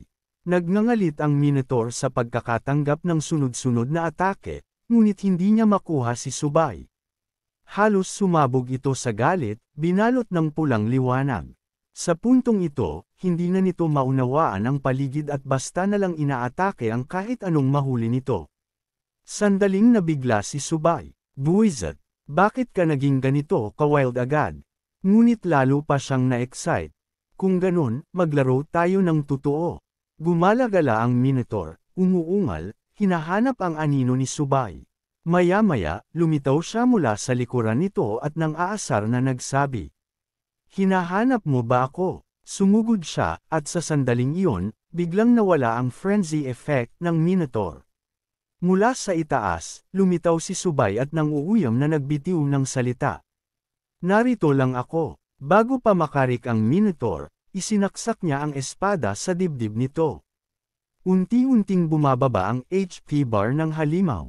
Hanggal ka pa rin hanggang ngayon. Anong klase ng frenzy effect ang ginagamit mo ng ganito, Koga? Wala kang pinagkaiba sa isdang nasa chopping board ngayon. Sa puntong iyon, nawala na ang interes ni Subay sa halimaw at hinugot ang kanyang espada. Tapos na ang laro. Wala na akong oras para makipaglaro pa sa iyo, hanggal na Toro. At sa mismong paghugot niya ng espada, doon din nagtapos ang misyon ng Minotaur. Isang critical hit ang tumama, nabawasan ng 3,000 hapi. Bumagsak ang Minotaur, lumuluwa ng dugo sa bibig at hinihinga ang huling hininga nito. Ganap itong natalo sa harap ng ating pangunahing bida. Biglang dumating ang system announcement. Congratulations! Matagumpay mong natalo ang boss, Minotaur. Nakumpleto mo ang unang palapag ng Tower of Gods at nakatanggap ka ng karagdagang 10,000 experience points. Labis na nasiyahan si Subay sa resulta. Hindi rin naman masyadong mabagal, tahimik niyang naisip. Nakakatipid siya ng kalahating oras, at dito, pinakamahalaga ang resources at experience. Samantala, sa ibang lugar, isang malakas na pagsabog ang umalangaw-ngaw. Ang pinagmulan nito ay ang Wanhua-Huapao, na hawak-hawak ni Zhao Jun, na labis na humahanga sa sandatang ito. Hindi nakapagtataka, ito ay perpektong sandata ng kanyang ama, at ang pinsalang dulot nito ay tunay na nakakatakot. Kung hindi lang ito ganun kamahal gamitin, mas lalo pa sanang bumilis, isip niya habang dama ang adrenaline na tila gusto niyang wasakin ang lahat. Ngunit biglang dumating ang notification ng system, tila sampal sa kanya. Congratulations to player Subay for breaking the record for the fastest kill, leading the player leaderboard in Yanhua. Hindi ito matanggap ni Zhao Jun. Ano, may lumampas na agad sa akin. Imposible. At syempre, agad na nagbago ang rankings. Sa bagong solo leaderboard ng Tower of Gods ngayong season, natural na si Subay ang nakapwesto sa unang ranggo. Pagkakita nito, sumabog sa galit si Zhao Jun. 58 minutes and 59 seconds. Imposible. Tiyak na nandaraya ang taong ito. Hindi pwedeng totoo ito. Nagsimula ring mag-usap-usap ang ibang mga manlalaro, puno ng pagkasabik at pagkabigla. 58 minutes. Posible bang may tao talagang makagawa ng ganoong record? Tingnan nyo. Umangat si Subay sa rookie leaderboard at ngayon nasa unang pwesto na siya. Namangha ang lahat. Ganito na ba kalalakas ang mga bagong manlalaro? Saan nanggaling ang nilalang na ito? Posible bang isang baguhan mula sa Yanhua ay ganito kapangyarihan? Masiglang sigaw pa ng ilan. Ang Rookie King ngayong taon ay tiyak mula sa Yanhua. Siyempre, nalaman din ito ni Zhao Wong. 58 minutes and 59 seconds. Sino ba talaga ang taong ito? Bahagyang ngumiti ang kalihim at nagbigay puri. Chief, napakagaling ng Young Master Chu. Halos naabot niya ang pinakamabilis na record nitong mga nakaraang taon. Ngunit napasigaw si Zhao Wong. Kalokohan. Ang pagkatalo ay pagkatalo pa rin. Bagamat nanginginig sa takot, naglakas loob pa ring idagdag ng kalihim. May 10 pang antas ng Divine Tower na natitira. Kung matapos niya ng mas maaga ang promotion, may tsansa pa siyang bumawi at maging Rookie King ngayong taon. Pagkarinig nito, ibinaban ni Zhao Wong ang boses at nagutos. Alamin kung sino ang baguhan na bumasag ng record na ito. Nakaramdam ng ginhawa ang kalihim at agad na sumagot. Naiintindihan. Samantala, nang mabalitaan ni Lin Yuyan ang pangyayari, agad siyang nagpadala ng mensahe kay Subay, puno ng papuri at imbitasyon para makipagtulungan. Matapos magpadala ng mahabang mensahe, napabuntong hininga si Lin Yuyan. Muli ko na namang minamaliit ang taong ito. Ngunit si Subay ay abala pa rin sa kasiyahan sa gantimpala na kanyang natanggap. Tulad ng dati, lumilitaw lamang ang Golden Chest matapos talunin ang unang boss at matapos ang ilang partikular na aktibidad. At dahil ito ang unang Golden Treasure Chest ng bagong season, tiyak na naglalaman ito ng isang perpektong kagamitan na angkop sa kanyang bagong katayuan, hindi ba? Nang buksan ang Treasure Chest, kumislap ito ng nakakasilaw na liwanag, at kasabay nito, may isa pang bagay na lumitaw. Lubos na nagulat si Subay. Ito ba talaga, isang perfect equipment drop? Habang unti-unting humuhupa ang liwanag, lumabas ang impormasyon ng item. Congratulations! Nakatanggap ka ng perpektong item, ang Golden Pickaxe. Masayang masaya si Subay at hindi mapigil ang tumawa. Ito ba ang maalamat na Golden Pickaxe? Napakalaking tulong nito. Hindi masama. Mayroon pa akong Novice Experience Orb. Gagamitin ko ito para mabilis na makapag-level up. Muling nabuhayan si Subay. You have used the Novice Experience Orb, gaining 60,000 experience points. Umakyat ang ranggo niya. Congratulations on reaching level 6. Tinitigan niya ang nadagdag na stats at tahimik na nagkalkula sa isip. Tulad ng inaasahan, level up na nga, panahon na para i-upgrade ko ulit ang kagamitan ko. Pindot niya ang upgrade button, at ang napiling kagamitan ay ang Ibushi Dao. Sa isang iglap, malaki ang itinaas ng mga attributes ng Ibushi Dao. Sa dalawang paraan ng enhancement, hindi nagdalawang isip si Subay at pinili ang mas mabilis na opsyon. Natural lamang, option 2, dahil wala siyang problema sa pera. Bagamat gumastos siya ng 3,280 silver coins, tumaas ng husto ang attributes ng Ibushi Dao nang hindi na kailangang maghintay. Halos malulong si Subay sa sarap ng pakiramdam. Nakakatuwang makita ang sunod-sunod na pag-angat ng attribute points.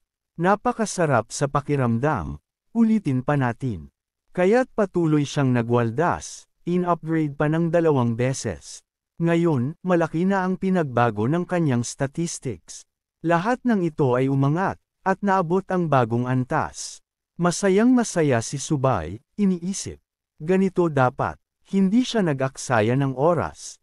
Muli niyang kinuha ang tiket. Marami ng oras ang lumipas. Panahon na para magpatuloy sa susunod na palapag. Habang naglalakad, nagkalkula siya sa isipan. Unahin kong targetan na matapos ang unang 10 palapag sa loob ng 24 na oras.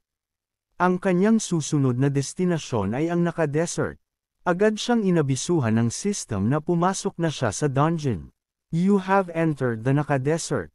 The dungeon will officially start in a 1-minute countdown.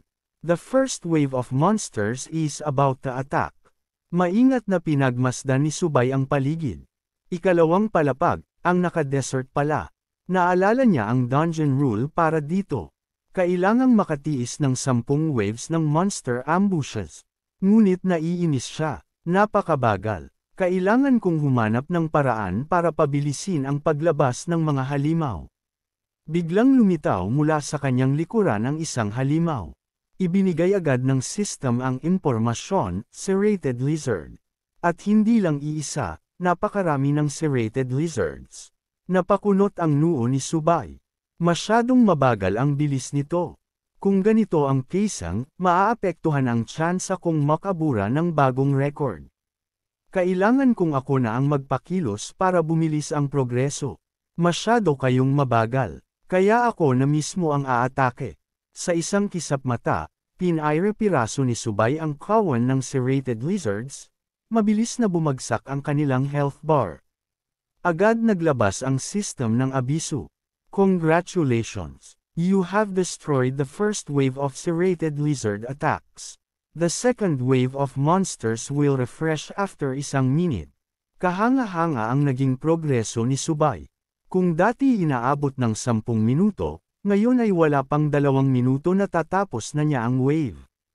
Nang dumating ang ikalawang bug zone ng serrated lizards, hindi pa rin siya kontento. Mabagal pa rin, kailangan ko pang bumilis.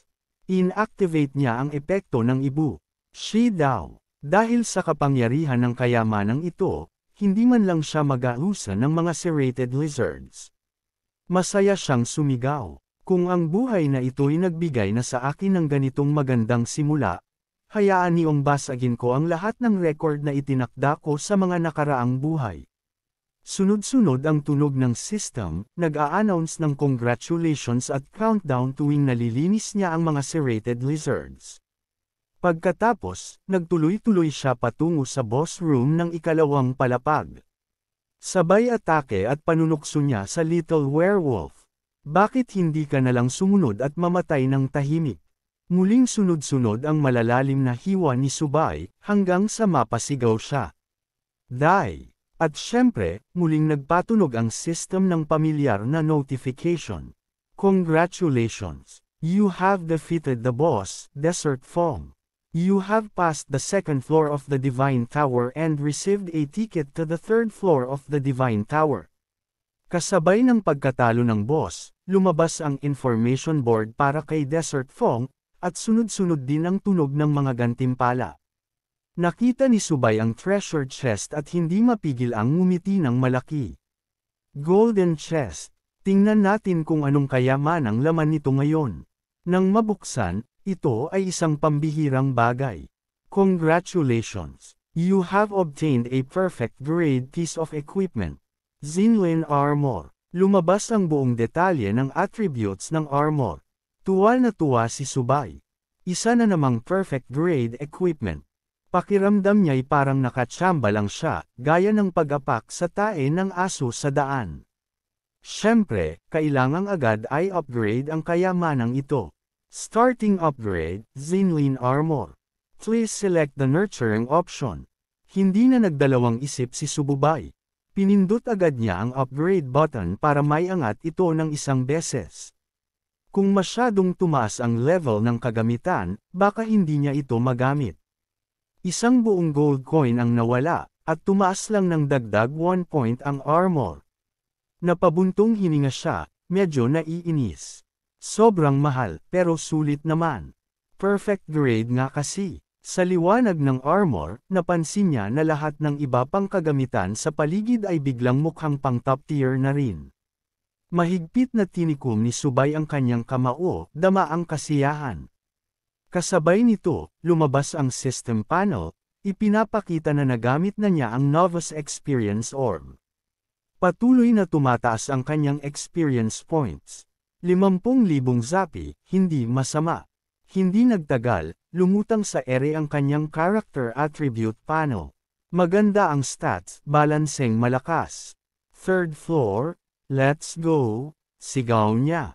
Agad nagbukas ang isang portal sa kanyang harapan, kumikidlat at naglalabas ng malasang enerhiya. Habang iniisip niyang mahigit 100 gold coins na ang nawala sa kanya, napabuntong hininga siya. Kailangan ko pang bilisan ang paggawa ng pera. Pagdaan niya sa portal, nasa ikatlong palapag na siya ng Divine Tower. Tumayo siya ng tuwid, taas noo, at hinawi ang buhok. Oh, ito pala ang concave. Hindi pa siya natatapos magsalita, libu-libong halimaw na kamukha ng daga at gagamba ang sabay-sabay na rumatrat papunta sa kanya. Pula ang kanilang mga mata, nagliliwanag sa dilim. Ngumiti si Subay, sabay hampas ng espada habang sumugod pa sulong. Mga cutie, heto na ako. Samantala, nasa boss room ng unang palapag si Zhao Jun. Nakatutok ang kanyang baril sa isang halimaw na hindi kalayuan. Hindi ko naniniwala na makakayanan mo ang aking firebomb. Pumutok ang baril, at tinamaan ang halimaw. Nalugmok ito, nalunod sa makapal na usok at apoy. Kasunod nito, lumabas ang system panel. Congratulations! You have successfully defeated the boss, Minotaur, and passed the first floor of the Divine Tower. Bumagsak ang bangkay ng halimaw sa sahig. Sa system board, malinaw na nakasulat. Your completion time for this stage is 2 hours, 25 minutes, and 30 seconds. Nang makita ang oras na iyon, huminga ng malalim si Zhao Jun. Grabe, muntik na akong mamatay sa pagod, buti na lang may time limit ang rampage phase ng boss. Bigla, isang malaking treasure chest ang lumitaw sa kanyang harapan. Sa loob nito ay isang mahaba at napakagandang espada na kumikislap sa liwanag. Congratulations! You have received a rare weapon, the finely crafted longsword. Mahigpit niya itong hinawakan, nakangisi ng mayabang. Silver chest, rare level weapon. Sino pa ba ang mas karapat-dapat dito kundi ako? Ngunit halos hindi pa niya lubos na natatamasa ang kasiyahan ng muling lumabas ang system board, para bang sinadya siyang sirain ng mod. Congratulations to player Subay for breaking the record for kills and passing the second floor of the Divine Tower. Player Yan Gua has additionally conquered another achievement. Nanlaki ang mata ni Zhao Jun at napasigaw ng hindi makapaniwala. Ano, na-clear na niya ang second floor. 29 minutes and 42 seconds. Hindi pa nga umabot ng kalahating oras. Hindi ka panipaniwala. Nanlambot siya, bumagsak sa lupa, at bumagsak ang kanyang damdamin. Mukhang mahina pa rin talaga ako, Subay, sino ka ba talaga? Samantala, abala si Subay sa pakikipaglaban sa isang higanteng gagamba. Tumalon siya ng mataas, at sunod-sunod na mga matalim na hiwa ng espada ang pinakawalan niya. Ipapakita ko sa inyo kung ano ang ibig sabihin ng mabilis na pag-level up. Muling lumabas ang system board. Congratulations to player Subay for successfully breaking the kill record. You have surpassed the third floor of the Divine Tower. Sumunod agad ang ika-4 na palapag, ang Red Fire Desert, kung saan nakalaban niya ang mga halimaw na kahawig ng mga insekto at reptilya. At muli, lumabas ang abiso. Congratulations to player Subay for breaking the kill record again and passing the 4th floor of the Divine Tower. Ilang sandali lang, nakarating na siya sa ika-5 palapag, ang Misty Swamp. Doon, pinaslang niya ang boss na isang higanteng isda, at muling naglabas ng anunsyo ang system. Congratulations to player Subay for breaking the kill record once more and surpassing the 5th floor of the Divine Tower. Sa labas ng Divine Tower, nagulat ang lahat sa mga sunod-sunod na anunsyo ng system. Nag-echo ang mga bulungan at usapan. Tingnan ninyo, si Subay nakalampas ng 3 palapag sa loob lang ng 1 oras. Isa talaga siyang Diyos. Habang tumataas siya, lalo pang bumibilis ang kanyang pagkumpleto sa bawat floor. Maging sa Iris, marami ring napag-usapan at ikinumpara. Hindi dahil napakalakas ni Subay, kundi dahil masyadong madali ang novice level ng season na ito. Si Zhao Jun, kahit gamit ang Wanhua Pao, ay nagmukhang pangbaguhan lang na sandata. Samantalang ang bilis ng pag-farm ni Subay ay nagbigay hinala, baka may hawak siyang epic weapon. Sa silid ng strategy organization, maraming tao ang nakaupo sa paligid ng mesa, mainit na tinatalakay ang sitwasyon. Si Buong Shua, isang miyembro ng strategy team, ay nakakunot noo. Ang taong ito na si Subay ay medyo kakaiba. Kahit si Ton Ayon ay hindi maaaring maliitin ang kakayahan niya. Pero hindi lang iyon ang nakakapagtaka. Wala siyang makapangyarihang background. Malinis ang record niya, parang bagong papel. At sa combat class pa, karaniwan lang ang mga marka niya. Lalong lumalim ang suspecha ni Bowie Longuo. Paano kung nakahuli ang batang ito ng isang napakagandang sandata mula sa Divine Tower? Nahihirapan pa ring maniwala si Ton Ayon. Ang epic grade weapons ay sobrang bihira, kahit sa frontline assault team natin. Sa buong Yanguwa, may 10 lang na ganyan. Itinaas ni Buong Shu ang kamay niya sa bewang at matalim na tumingin pabalik. Ikaw mismo ay may malaking potensyal at isa sa top 5 assassins ng Yanguwa. Pero inaalala mo pa rin ang isang bata at ang kanyang armas. Ngunit hindi nagpatalo si Ton Ayon. Maganda ang salita mo, pero hindi ba't ang Ingwo Fang Zhang team ninyo ay wala pa ring sapat na perfect grade weapons? Napatahimik si Buong Shu at hindi na nakapagsalita. Bigla, malakas na ibinagsak ng isang tao ang kamay niya sa mesa, dahilan upang lahat ay lumingon. Tama na ang Saturday. Bawasan ang daldal. Siya ay walang iba kundi si Tung, na agad nagmungkahi ng solusyon. Hintayin natin siyang lumabas. Kung wala siyang madrop na S-tier o mas mataas na transfer crystal, humanap tayo ng paraan para bilhin ang epic weapon na nasa kanya. Dinagdag pa niya, kung totoo ngang magsusumikap siya ng ganun, imbitahin natin siya para sa isang interview sa strategy team. Ngunit ang planong ito ay lalo ring nagbigay ng pangamba kay Ton Ayon. Nakaramdam ng kaba si Ton Ayon. Captain, mag-ingat ka. Ang mga bagong Solta ay dapat magsimula muna sa rookie team.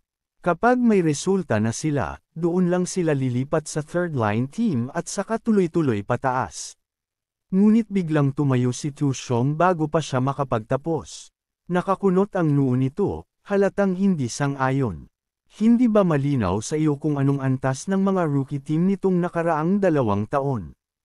Kung si Subay ang manalo bilang rookie king ngayong taon, ano bang masama kung susuportahan natin siya? Wala nang nasabi si Ton Ayon kundi pautol-utol na pagkontra. Ngunit si Tu Xiong ay tumalikod na at umalis, iniwan lamang sila ng maikling pahayag. Yan na muna ang magiging desisyon. Pagkaalis ni Tu Xiong, Tumawid ng tingin si Bilonga, nakahalukip-kap ang mga braso, at malamig na nagutos. Nantan, alagaan mo ng mabuti ang sarili mo. Kung hindi ka makakaabot sa pangalawang transfer ngayong buwan, umalis ka na lang sa second line team. Samantala, sa ibang lugar, lumitaw ang passageway door. Nakaupo si Subay, nakatitig sa system board sa harapan niya na nagpapakita ng kanyang mga character attributes. Inalalayan niya ang baba gamit ang isang kamay, malalim ang iniisip. Hindi naman masama ang swerte. Kada level up, may random na 8 attribute points. Pero grabe, sobrang mahal ng upgrade ng kagamitan. Kada upgrade, aabot ng 13 gold coins, pero 300 lang ang meron ako ngayon. Hindi rin ito tatagal ng marami pang upgrade. Ipinakita niya ang 2 daliri habang malinaw na binubuo sa isip niya ang kanyang mga susunod na hakbang. Kung makalampas ako sa ika-10 palapag, makakaipon ako ng humigit kumulang 500 gold coins. Kapag Rookie King pa ang ranggo ko, may dagdag pang 200 coins. Hawak ang ulo, bigla siyang tumangala at sumigaw ng malakas. Saan pa ako makakahanap ng pera? Halos maubos na ang pondo niya. Ngunit bigla siyang napatigil, nanigas ang buong katawan. Naalala niya ang isang tao. Mabilis niyang binuksan ang chat window sa pagitan nila ni Lin Yutian. Nakapalista doon ang sunod-sunod na mensahe mula kay Lin Yutian, puro paghingi ng paumanhin at kasabay ang alok na pera. Pagkabasa niya, mapanuksong ngumisi si Subay. Mukhang may business opportunity dito. Kaya't agad siyang nag-reply. Tinanong niya kung interesado ba siya. Mabilis namang nagbalik si Lin Yuan, agad na nagtatanong. Magkano ang halaga ng crystal transfer roll? At walang paligoy-ligoy, agad siyang nagbigay ng presyo. Samantala, pinag-isipan ni Lin Yuan ang alok ni Subay. Mas mababa ito ng malaki kaysa sa presyo sa merkado. Hindi na siya nag-atubili at agad na nag-message pabalik. Bibilhin ko lahat ng meron ka. Mabilis namang sumagot si Subay. Mayroon akong 30 ngayon, at magkakaroon pa ako mamaya. Paglabas mo ng tower, maaari ka nang magsimulang kumita mula sa akin.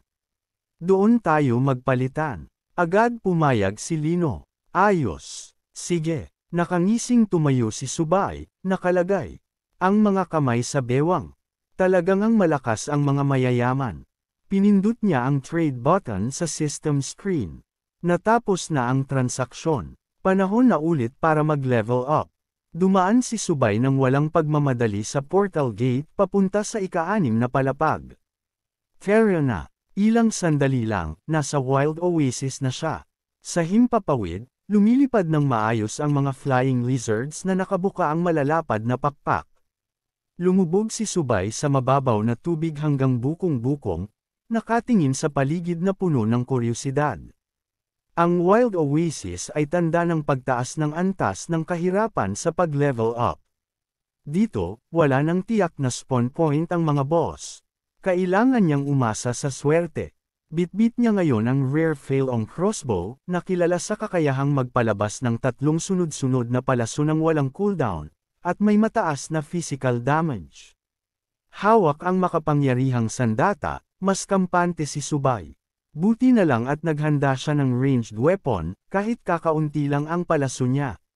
Sa kaisa-isang natatanging sandata na dala, dumiretso siya patungo sa special zone, bagaman may nakatagong panganib sa unahan. Kritikal ang oras, kaya't kailangan niyang gamitin ito ng maingat. Ngunit biglang umalangaw-ngaw ang kakaibang mga ingay sa paligid, ikinagulat ni Subay. Ang mga Black Panther, na karaniwang namumuhay ng nag-iisa, ay sabay-sabay na lumitaw at pinalibutan siya. Mabilis niyang tinaas ang kanyang crossbow at bahagyang natawa. Sakto, hindi natitinag, mahigpit niyang hinawakan ang sandata. 3 palaso ang sunod-sunod na lumipad, spiral ang galaw, diretsyong tumama sa 3 Black Panther. Samantala, ang iba pa ay sinamantala ang pagkakataon at biglang sumugod habang abala siya sa mga naunang tinamaan. Nararamdaman ang murderous intent, mabilis na tumingin si Subay ng seryoso. Walang pag-aalinlangan, agad niyang itinaas muli ang Phaelong crossbow. Sumibat ang matutulis na palaso, bumaon sa mga katawan ng panther. Isa-isa silang bumagsak. Matapos silang mapabagsak sa 2 tira, tumanggaw si Subay, kontento sa resulta. Ayos, epektibo. Upang hindi masayang, lumapit siya sa mga bangkay at isa-isang kinuha muli ang mga palasong ginamit. Pwede pa raw gamitin ng 2 pang beses. Kung gagamitin niya ng matipid, sapat na iyon upang makalampas siya ng 2 o 3 palapag pa. Kapag nakalabas siya, plano niyang ibenta ang mga ito kay Lin Yutian. Pagkatapos noon, itinaas ni Subay ang kanyang paningin at sinuri ang kagubatan sa unahan. Kung tama ang kanyang alaala, tiyak na sa hilaga, kasabay ng agos ng tubig, naroon ang boss. Agad siyang lamusong sa tubig ng walang pag-aalinlangan, mabigat ang bawat hakbang. Nang marinig niya ang pamilyar na tunog, mas lalo siyang tumibe ang loob. Ang lagaslas ng ilog, imposibleng magkamali. Matapos masigurong tama ang lokasyon, mabilis siyang tumakbo patungo roon. At nandoon nga, sa ilog sa ibaba ng talon, kung saan nagtipon-tipon ang mga halimaw. May dala pa silang mga trident. Mga amphibious fishman monsters ang mga ito, may 2 klase ng atake. Biting, claw shooting. Nang matukoy niyang puro close-range attackers ang mga ito, agad niyang tinaas ang kanyang sandata at sinimulan ang pag-atake. Hindi man lang nakalaban ang mga fishmen. Isa-isa silang tinuhag ng kanyang mga palaso. Mula sa kanilang mga bangkay, bumagsak ang ilang gamit. 20 coins. Isang class transfer crystal. Nang suriin niya ito, lumabas na ito ay Class B Warrior Transfer Crystal. Nakangiting matagumpay si Subay. Tama nga ako. Malaki ang drop rate dito. Mabilis niyang binuksan ang chat window kay Lin Yuyan upang makipag-ayos. Class Transfer Crystal. Tingnan natin kung anong presyo ang ilalagay niya. Sa kabilang panig, nagulat si Lin Yuyan pagkabasa ng mensahe. Ngunit agad din siyang nagbigay ng presyo, mabilis at mahusay. 10 million cash. 100 gold coins kung in-game currency. Muling lumabas ang chat window. Nakipagtawaran si Subay, dinagdagan pa ng 1 million cash. Komportableng pumayag si Lin Yuyan, at tuluyan nang naisara ang kasunduan. Matapos ang mabilis na transaksyon, tuwang-tuwa si Subay. Tumalon pa siya sa lupa sa sobrang saya. Kung ganito kabilis ang kita, hindi ako mauubusan ng pera. Ngunit biglang nagbago ang paligid. Sa kagubatan sa unahan, may kakaibang kaganapan. Isang matinis at nakabibinging ingay ang umalangaw-ngaw, dahilan upang ang buong kawan ng mga ibon ay sabay-sabay na lumipad palayo, nagpanik. Marahil ay pabor ang swerte sa kanya ngayong araw. Napangisi si Subay sa tuwa. Ang tunog na iyon, boss. Sa kanyang harapan, tumambad ang Oasis Fish Demon Monster. May HP bar na 80,000 at may 3 uri ng skills. Split attack, charge, jump, throw. Kawangis ito ng isang amphibious fisherman, ngunit mas malaki ang katawan. Nang makita niya ito, inismiran lang ni Subay. Pasaway, napansin niyang kakaiba nga ang anyo nito. Hindi nag-aksaya ng oras si Subay. Bahagya niyang inikat ang katawan, hinigpitan ang Phaelong crossbow, at tinutok ito diretso sa halimaw. Subukan natin kung gaano kakalakas. Agad na lumipad ang 3 gintong palaso, umiikot habang dumidiretso pasulong. Ngunit umatungal ang Oasis Fish Demon. Nagmistulang bato ang balat nito at nablock ang lahat ng damage mula sa 3 palaso. Mabilis itong gumanti ng atake. Pabagsak na iwinasiwas ang matalim nitong trident. Ngunit na-anticipate na iyon ni Subay. Tumalon siya at sumigaw. Shangi. Pinalakas ang atake mula sa Phaelong crossbow, tumama ito ng diretso, at nagdulot ng 3,000 piercing damage. Bumagsak ang HP bar, ikinagalit ng husto ng Fish Demon. Sa sobrang galit, nawala ito sa kontrol at biglang itinapon ang sariling sandata. Magaan lang na umusag si Subay upang makaiwas, at tuluyang naging walang saysay ang atake. Wala ka nang. Sandata, wala ka na ring banta. Tumawa siya ng marahan at nang uwiyam. Gaano ka pa katanga, ni hindi ka man lang lumakas. Mabilis siyang nagbigay ng hatol. Mamatay ka na. Muling pinakawala ng mga palaso mula sa kanyang crossbow, taglay ang critical strike force. 3 palaso ang sunod-sunod na tumama sa noo ng Fish Demon. Halos hindi na ito nakasigaw bago tuluyang mawala ng buhay at bumagsak sa mababaw na ilog. Kasabay nito, agad lumabas ang system announcement. Congratulations, player! You have successfully defeated the Fish Demon of the Oasis. Your reward is 5 silver treasure chests. You have become the first person this season to eliminate the Fish Demon of the Oasis, breaking the kill record on the 6th floor and receiving the title Mermaid Hunter. Napangiti si Subay habang binabasa ang lahat ng impormasyon at premyo. Matagal-tagal din ang palapag na ito, pero sulit naman dahil sa dagdag na gantimpalang 5 silver chests. Agad niyang binuksan ang lahat ng 5 silver chests. Ngunit ang nakuha lamang niya ay 10 maliit na health potions, ilang ginto at pilak na coins, at mula sa mga treasure chest, nakakuha si Subay ng Fish Demon Gloves, Equipment, 10 maliit na experience potions. Napasigaw siya nang hindi sinasadya. Sobrang kuripot naman nito, pero agad din niyang naisip. Mas mabuti na ito kaysa wala. At saka, okay din ang Fish Demon Gloves. Mabilis niyang in-upgrade ang kagamitan, gumastos ng 10 silver coins. Agad na nadagdagan ang resistance laban sa water elemental magic attacks at iba pang defensive effects. Nang makita niyang maganda ang attributes, agad niya itong isinuot. Pwede na muna ito. Bumukas ang gate papunta sa susunod na palapag, at muling bumawi ng lakas ng loob si Subay. Malakas niyang isinigaw. Floor 7, advancing. Plano niya, kung matatapos niya ang unang 10 floors sa loob ng 20 oras, tiyak na makukuha niya ang titulong Rookie King. Ngunit biglang nag-anunsyo ang buong server system. Congratulations to player Lam Manyuan for achieving the S-rank profession of Berserker. Nabigla si Subay. Ang bilis naman. May S-rank na agad. Sa bayan, natanggap din ng iba ang balitang iyon. Agad silang nag-ingay, puno ng kuryosidad. Si Lam Manyuan, panganay na anak ng pamilyang iyon. Mula siya sa Lin Clan sa kapital. Kilala siya ni Legend Ion. Malamang isa siyang kandidato para sa Rookie King ngayong taon. Pero hindi lahat ay natuwa. May mga nagduda at nang-asar. Imposible. Si Subay nga nasa 7th floor na, samantalang siya hindi pa tapos sa 3th floor.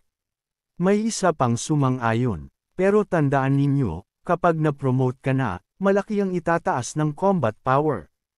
Umabot lang siya ng level 10, wala ka nang masasabi.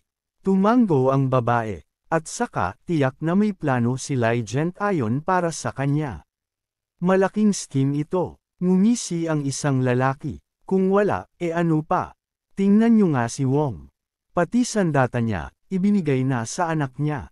Samantala, sa ibang lugar, nalaman ni Zhao Jun na si Lam Manyuan na ang nasa 2nd posisyon. Nagngalit ang panga niya sa galit. Isa na namang nakalampas sa akin. Ako, nasa 3rd pwesto na lang. Ikinuyong niya ang kamao, galit na galit, at mabilis na tumakbo papasok sa gate. Kahit pansamantala lang akong nauuna, kapag naabot ko na ang sa 5th palapag, ipapakita ko sa inyo. Galit na pangako ni Zhao Jun. Samantala, sa 7th palapag ng Divine Tower, isang malungkot at madilim na kastilyo ang bumungad. Nagsimula na ang 5 oras na countdown. Mula sa magic circle na nakasabit sa hangin, lumabas ang 2 sinaunang tuyong halimaw. Sa kanilang harapan, walang takot na sumugod ang maliit na anino ni Subay. Agad niyang iwinasiwas ang kanyang espada pababa at tumama ng isang critical strike sa lumang kalansay na halimaw. Buti na lang at natatandaan ko pa ang kahinaan ninyo. Heto, bumalik kayo. Kasabay nito, sa 4th na palapag, isang pulang buhok na dalaga ang humawak ng mahigpit sa kanyang malaking espada. Buong lakas siyang sumigaw. Hindi ako matatalo ni Newman. Lumaki palalo ang tila anyo ng espada, at sa isang malakas na hampas ay nilipol nito ang lahat ng halimaw sa paligid. Sa parehong oras, nasa ikalimang palapag, Misty Swamp, na si Zhao Jun. May natitira pang 7 oras sa countdown. Natalo na niya ang boss at nakakuha ng isang angkop na gamit, isang shard ng Fate Stone, kaya maaari na siyang mag-rank up. Agad na tumunog ang system notification. Congratulations! You have successfully advanced to the rank of Xuin SS. Samantala, parang nakatshit si Subay sa bilis ng kanyang pag-usad. Mabilis siyang nakarating sa ika-8 palapag, Tangko Shin Yuan. Ang mga tuyong halimaw sa harap niya ay parang mga laruan lang. Hindi na niya pinansin, basta't dumiretso lang siya, at sa isang kisap mata, nagkawasaki-wasak ang lahat sa kanyang short blade. Napaisip tuloy siya nang may kaunting kay-abangan. Ika-8 floor na ito, 2 na lang, panalo na ako. Samantala, nasa ika-6 na palapag pa ang 2 humahabol sa kanya. Naiinis ang pulang buhok na babae. Nasayang ko na ang sobrang oras sa floor na ito. Habang si Zhao Jun naman ay patuloy na nagpapakawalan ng galit, sunod-sunod ang kanyang mga putok. Hahabulin ko kayo. Guguluhin ko kayo hanggang sa mapunit kayo. Ngunit ayaw magpahuli si Subay. Nasa ika-9 na palapag na siya, ang Nightmare Town. Habang nakikipaglaban sa mga zombie, napamura siya. Nakakabwisit itong 9th floor. Kailangan kong makalabas agad dito. Kasabay nito, nakarating na rin ang pulang buhok na dalaga sa ika-7 palapag. Pan ng apoy ang dibdib, sumigaw siya. Hahabulin at aabutan kita, Subay. Lumipat ang eksena sa pinakamapanganib na bahagi ng lahat ng 10 palapag ng Divine Tower. Ang ika-10 palapag, ang Nightmare.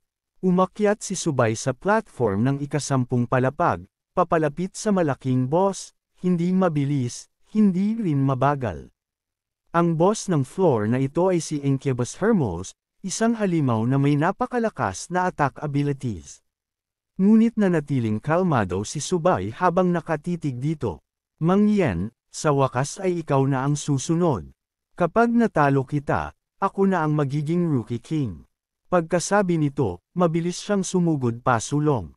Wala akong oras makipaglaro sa iyo. Hindi rin nagpaliban si Incubus Hermos.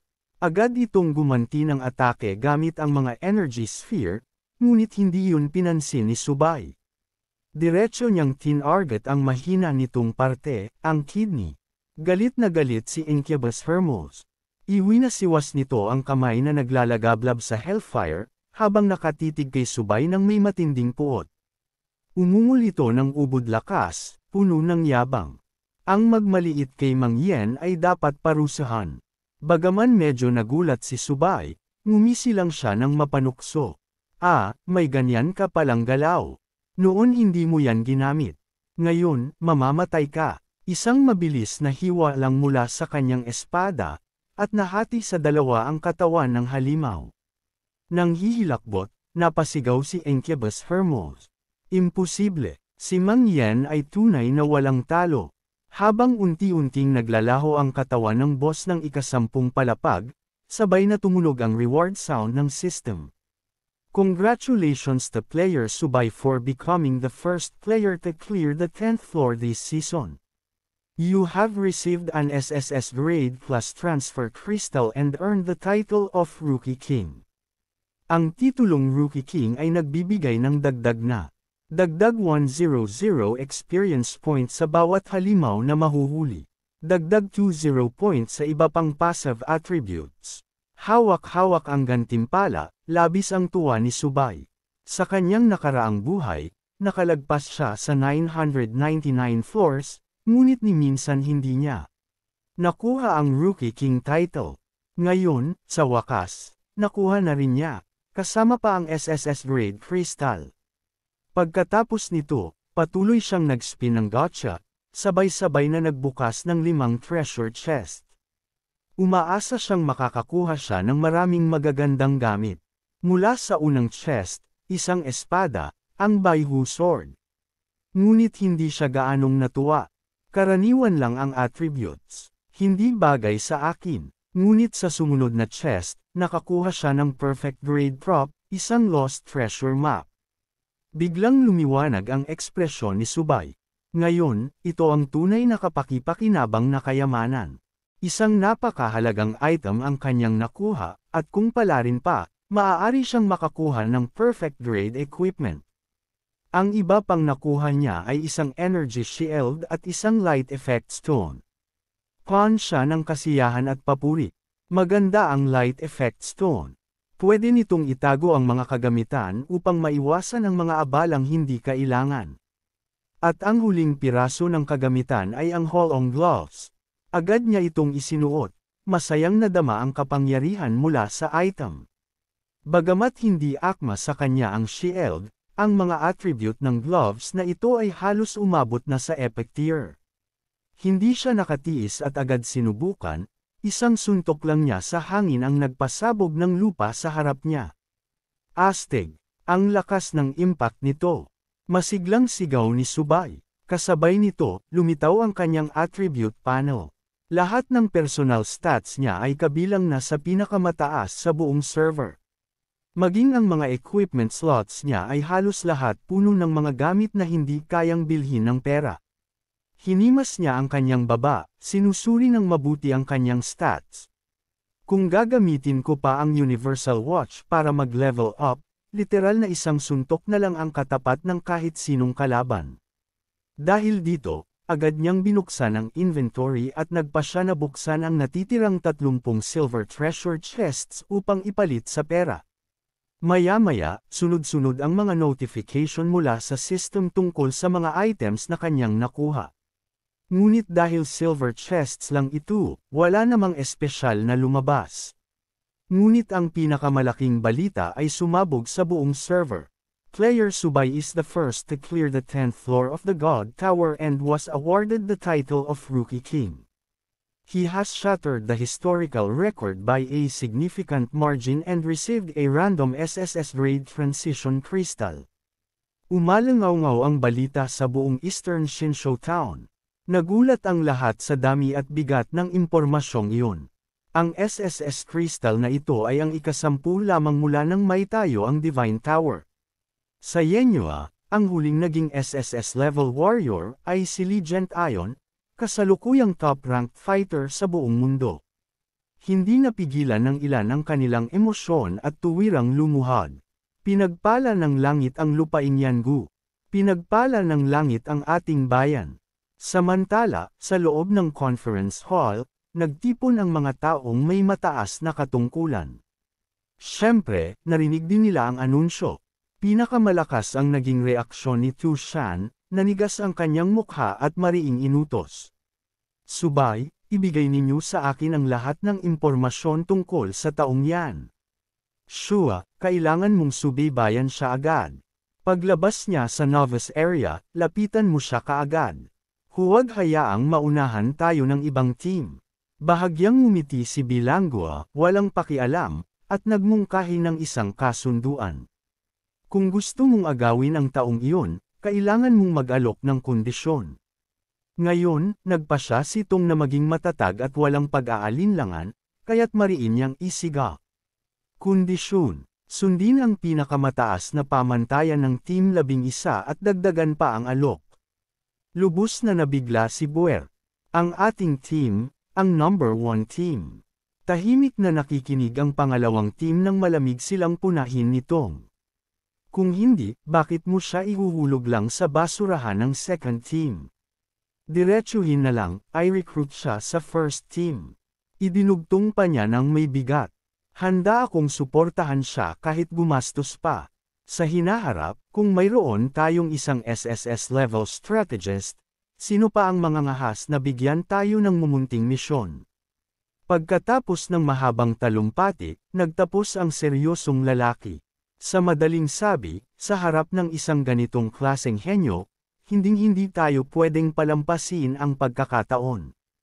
Bagamat mahina ang mga miyembro ng second team, wala silang naramdamang inggit. Lahat ay pilit na, ngumiti at sumang-ayon. Tama nga, kung ang ating team ay magkakaroon ng SSS level strategist, Tiyak na makakapasok tayo agad sa ranggo, kasunod mismo ng team ni Legend Ion. Sa hinaharap, lalong tataas ang ating katayuan.